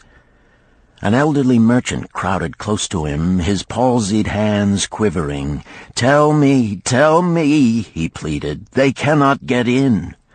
My sons are with the good king. There is no one to protect my old wife. My goods, they will steal all. My food, they will leave nothing. We are old, too old to defend ourselves, too old for slaves. We shall starve, we shall die. Tell me they cannot get in. Calm thyself, good merchant, the guard responded. The walls of Babylon are strong. Go back to the bazaar and tell your wife that the walls will protect you and all of your possessions as safely as they protect the rich treasures of the king. Keep close to the walls, lest the arrows flying over strike you. A woman with a babe in arms took the old man's place as he withdrew. Sergeant, what news from the top? Tell me truly that I may reassure my poor husband. He lies with fever from his terrible wounds, yet insists upon his armor and his spear to protect me, who am with child. Terrible, he says, will be the vengeful lust of our enemies should they break in. Be thou good of heart, thou mother that is and is again to be. The walls of Babylon will protect you and your babes. They are high and strong. Hear ye not the yells of our valiant defenders as they empty the cauldrons of burning oil upon the ladder scalers? Yes, that do I hear, and also the roar of the battering rams that do hammer at our gates. Back to thy husband. Tell him the gates are strong and withstand the rams. Also that the scalers climb the walls, but to receive the waiting spear thrust. Watch thy way, and hasten behind yon buildings. Banzar stepped aside to clear the passage for heavily armed reinforcements, as, with clanking bronze shields and heavy tread they tramped by, a small girl plucked at his girdle. "Tell me, soldier, are we safe?" she pleaded. "I hear the awful noises. I see the men all bleeding. I am so frightened. What will become of our family, of my mother, little brother, and the baby?" The grim old campaigner blinked his eyes and thrust forward his chin as he beheld the child. "Be not afraid, little one," he reassured her. "The walls of Babylon will protect you and mother and little brother and the baby. It was for the safety of such as you that the good Queen Semiramis built them over 100 years ago. Never have they been broken through. Go back and tell your mother and little brother and the baby that the walls of Babylon will protect them, and they need have no fear."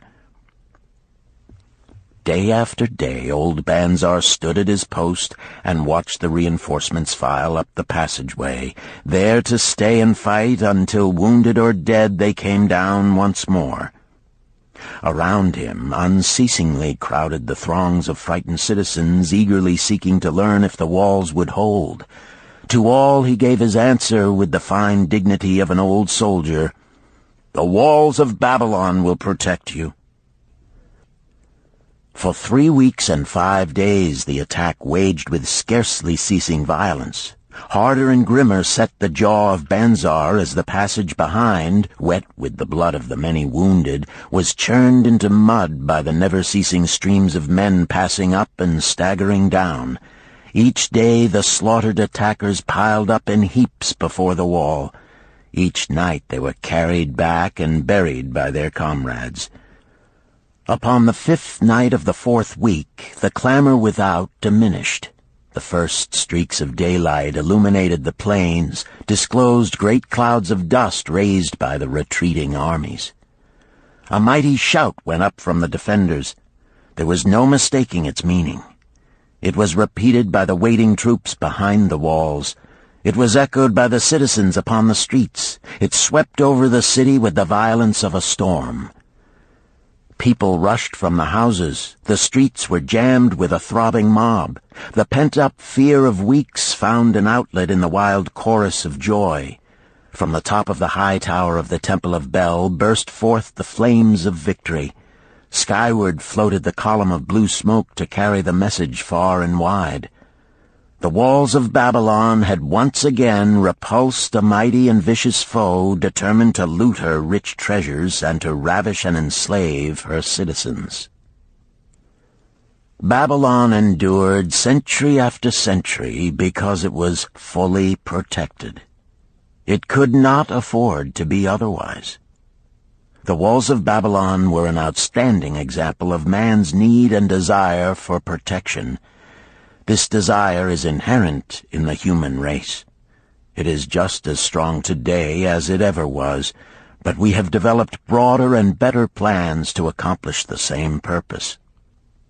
In this day, behind the impregnable walls of insurance, savings accounts, and dependable investments, we can guard ourselves against the unexpected tragedies that may enter any door and seat themselves before any fireside. We cannot afford to be without adequate protection.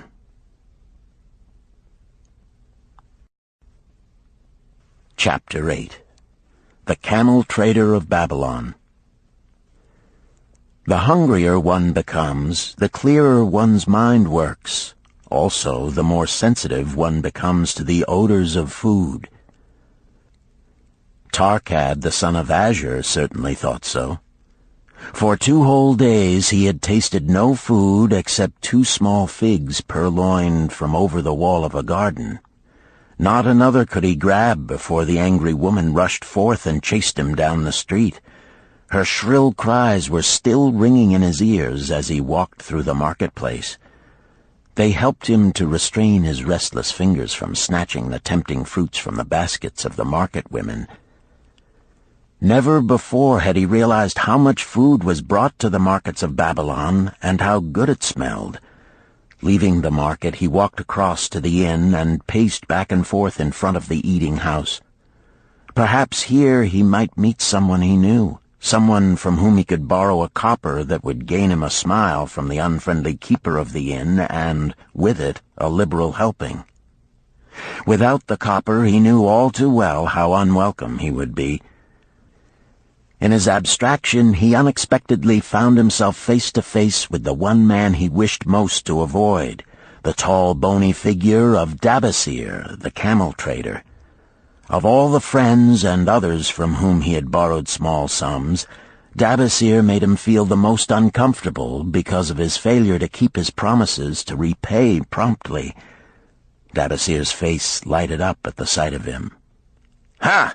'Tis Tarkad, just the one I have been seeking, that he might repay the 2 pieces of copper which I lent him a moon ago. Also the piece of silver which I lent to him before that. We are well met.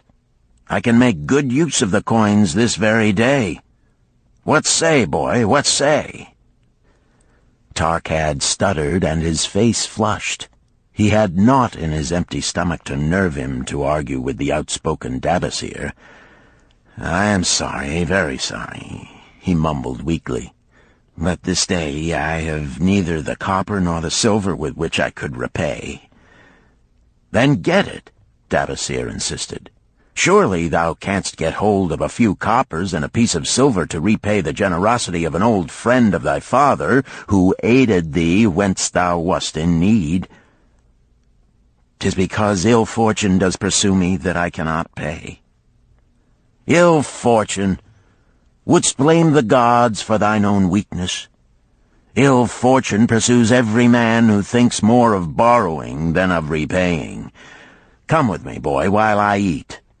I am hungry, and I would tell thee a tale." Tarkad flinched from the brutal frankness of Dabasir, but here at least was an invitation to enter the coveted doorway of the eating-house.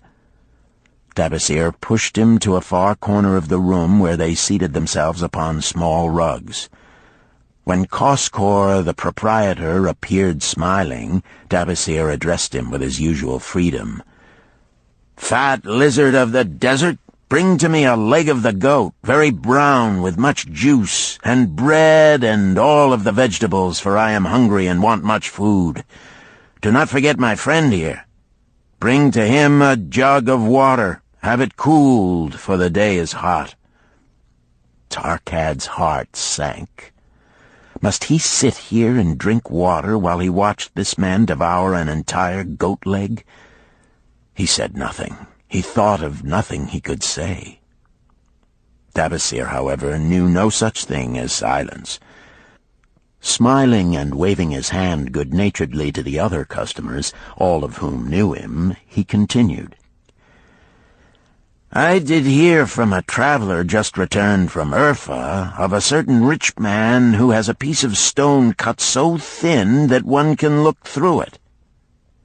He put it in the window of his house to keep out the rains. It is yellow, so this traveler does relate, and he was permitted to look through it, and all the outside world looks strange and not like it really is. What say you to that, Tarkad? Thinkest all the world could look to a man a different color from what it is?" "I dare say," responded the youth, much more interested in the fat leg of goat placed before Dabasir. "Well, I know it to be true, for I, myself, have seen the world all of a different color from what it really is, and the tale I am about to tell relates how I came to see it in its right color once more."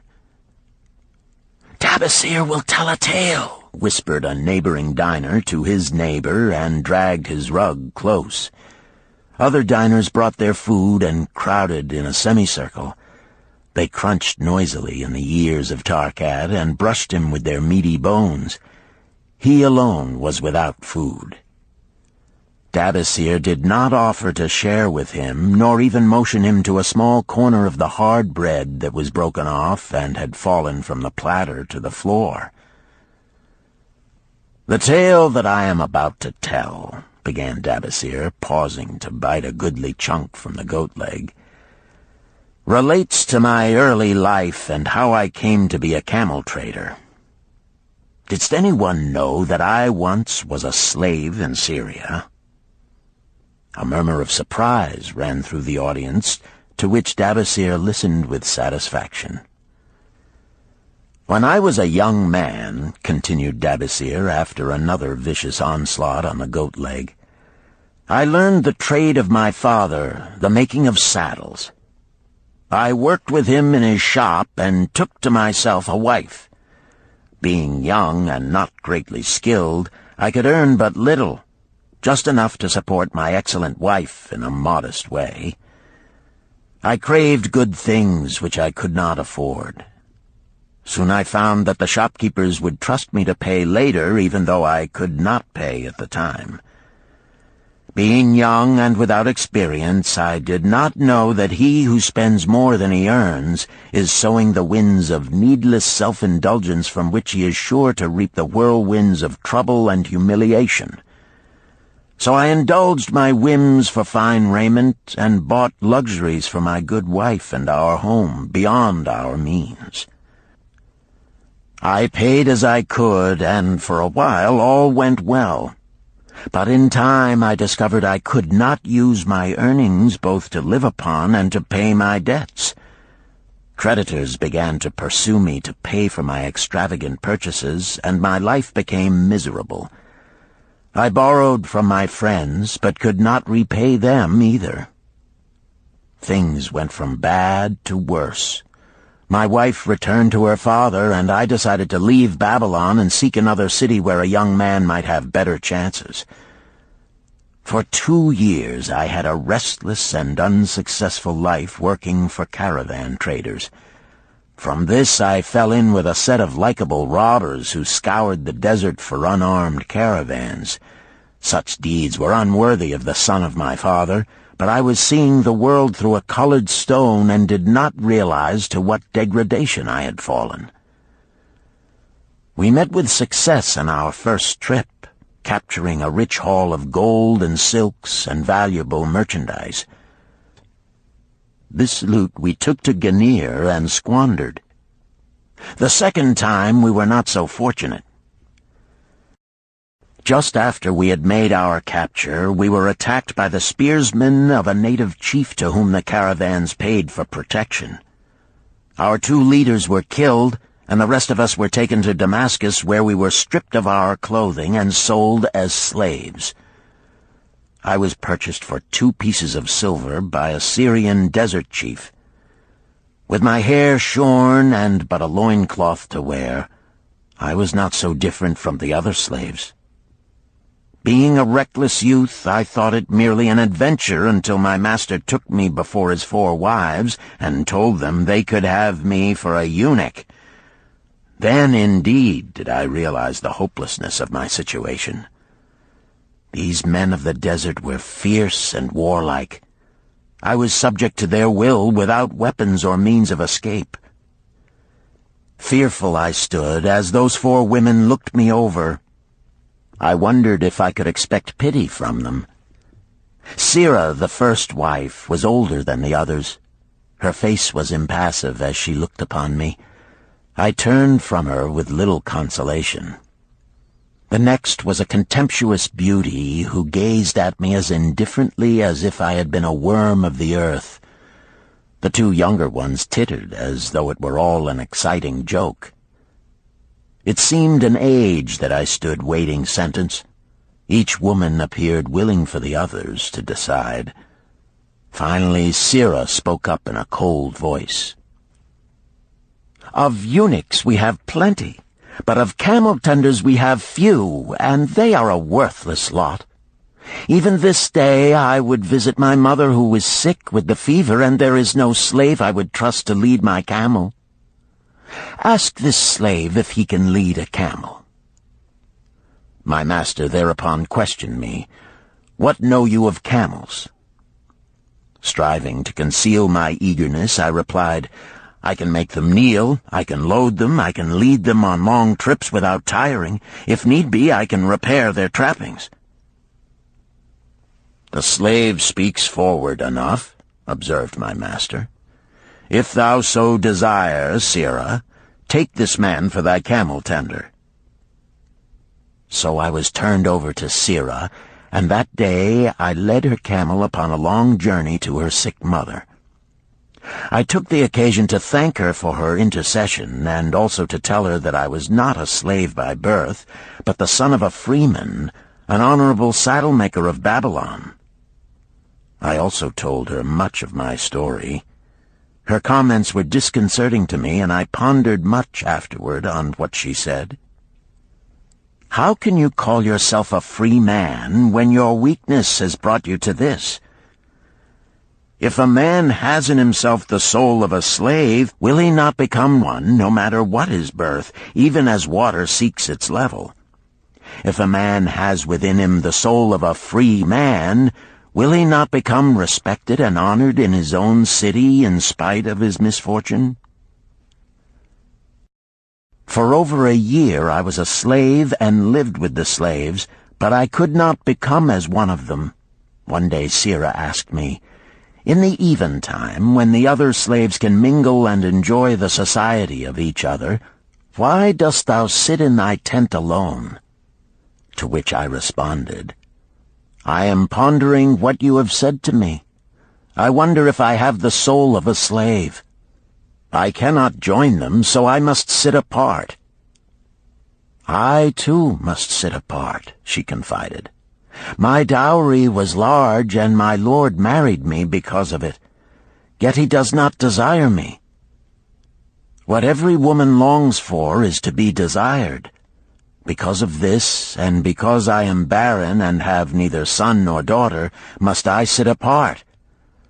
Were I a man, I would rather die than be such a slave, but the conventions of our tribe make slaves of women." "What think thou of me by this time?" I asked her suddenly. "Have I the soul of a man, or have I the soul of a slave?" "Have you a desire to repay the just debts you owe in Babylon?" she parried. "Yes, I have the desire, but I see no way." "If thou contentedly let the years slip by and make no effort to repay, then thou hast but the contemptible soul of a slave. No man is otherwise who cannot respect himself, and no man can respect himself who does not repay honest debts."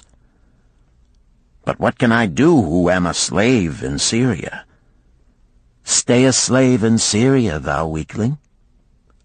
"I am not a weakling," I denied hotly. "Then prove it." "How?" "Does not thy great king fight his enemies in every way he can and with every force he has? Thy debts are thy enemies. They ran thee out of Babylon. You left them alone, and they grew too strong for thee. Hadst fought them as a man, thou couldst have conquered them and been one honored among the townspeople. But thou had not the soul to fight them, and behold, thy pride hast gone down until thou art a slave in Syria." Much I thought over her unkind accusations, and many defensive phrases I worded to prove myself not a slave at heart. But I was not to have the chance to use them. 3 days later, the maid of Sira took me to her mistress. "My mother is again very sick," she said. "Saddle the 2 best camels in my husband's herd. Tie on waterskins and saddlebags for a long journey. The maid will give thee food at the kitchen tent." I packed the camels, wondering much at the quantity of provisions the maid provided, for the mother dwelt less than a day's journey away. The maid rode the rear camel which followed, and I led the camel of my mistress. When we reached her mother's house, it was just dark. Sira dismissed the maid and said to me, "Dabasir, hast thou the soul of a free man, or the soul of a slave?" "The soul of a free man," I insisted. "Now is thy chance to prove it. Thy master hath imbibed deeply, and his chiefs are in a stupor. Take then these camels and make thy escape. Here in this bag is raiment of thy master's to disguise thee. I will say thou stole the camels and ran away while I visited my sick mother." "Thou hast the soul of a queen," I told her. "Much do I wish that I might lead thee to happiness." "Happiness," she responded, "awaits not the runaway wife who seeks it in far lands among strange people. Go thy own way, and may the gods of the desert protect thee, for the way is far and barren of food or water." I needed no further urging, but thanked her warmly and was away into the night.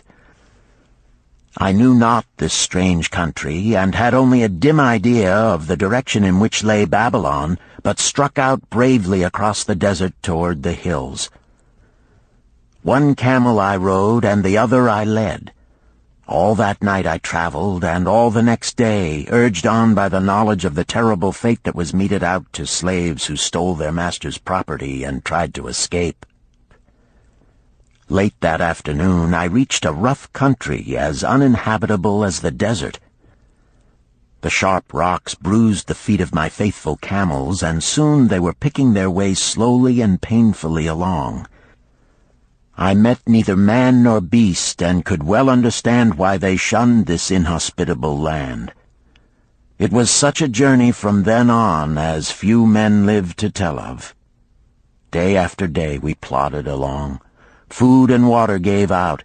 The heat of the sun was merciless.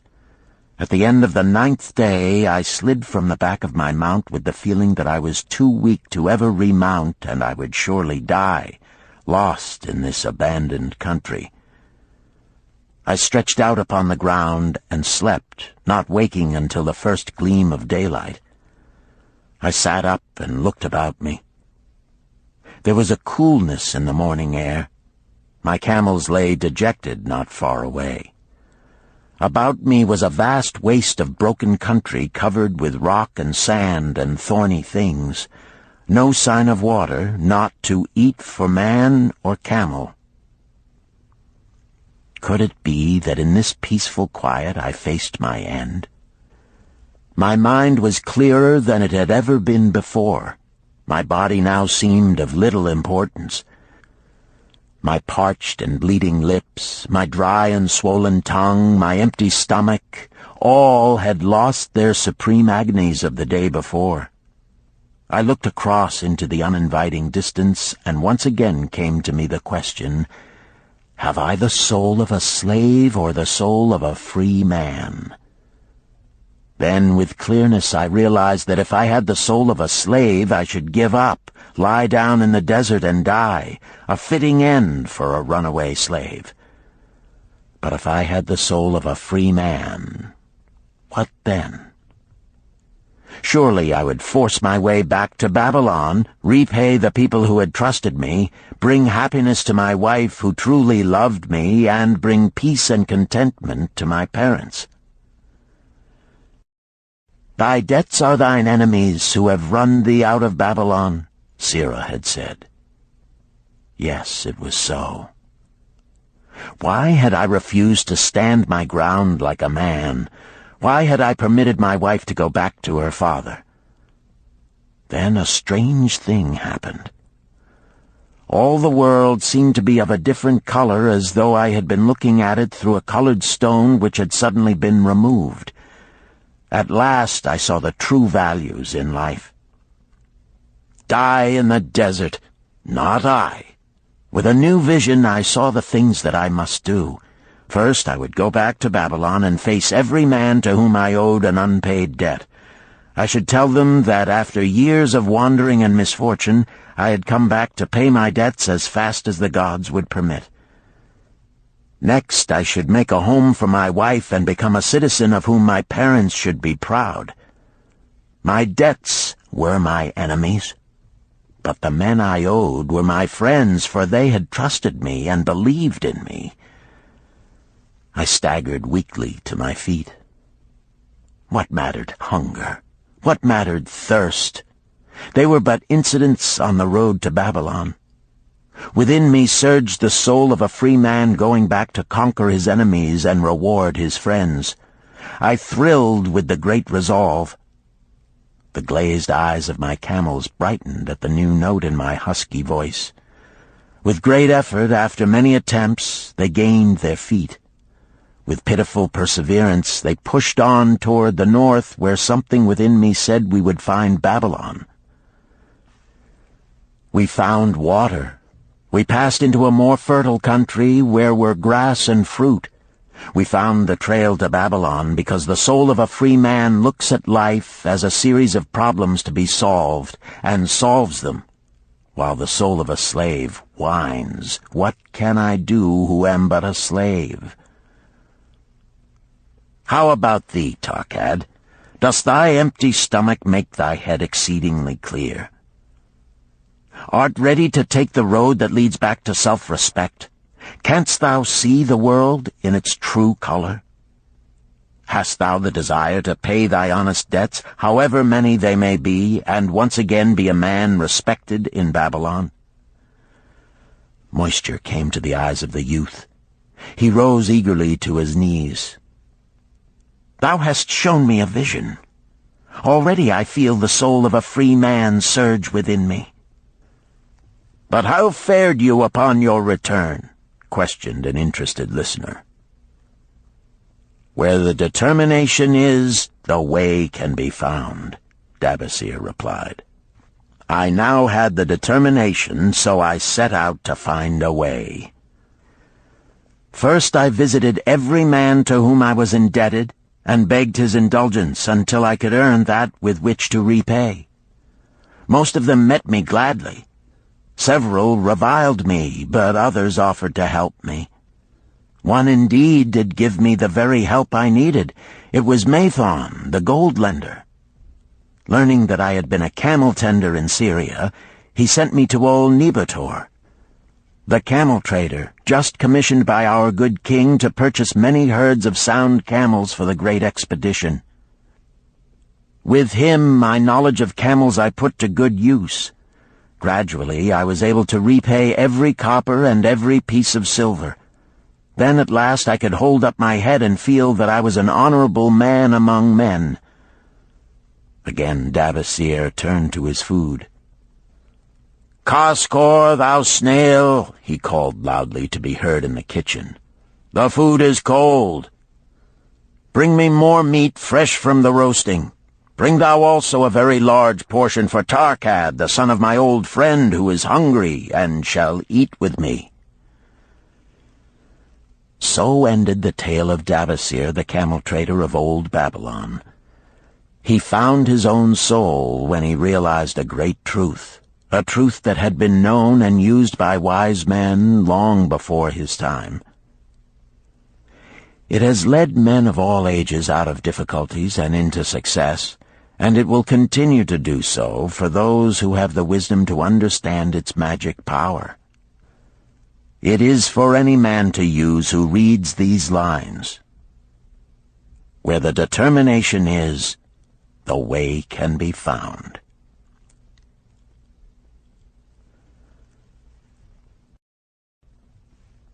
Chapter 9.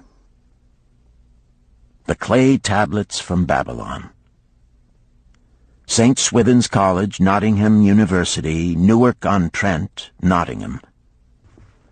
October 21st, 1934. Professor Franklin Caldwell, care of British Scientific Expedition, Hilla, Mesopotamia.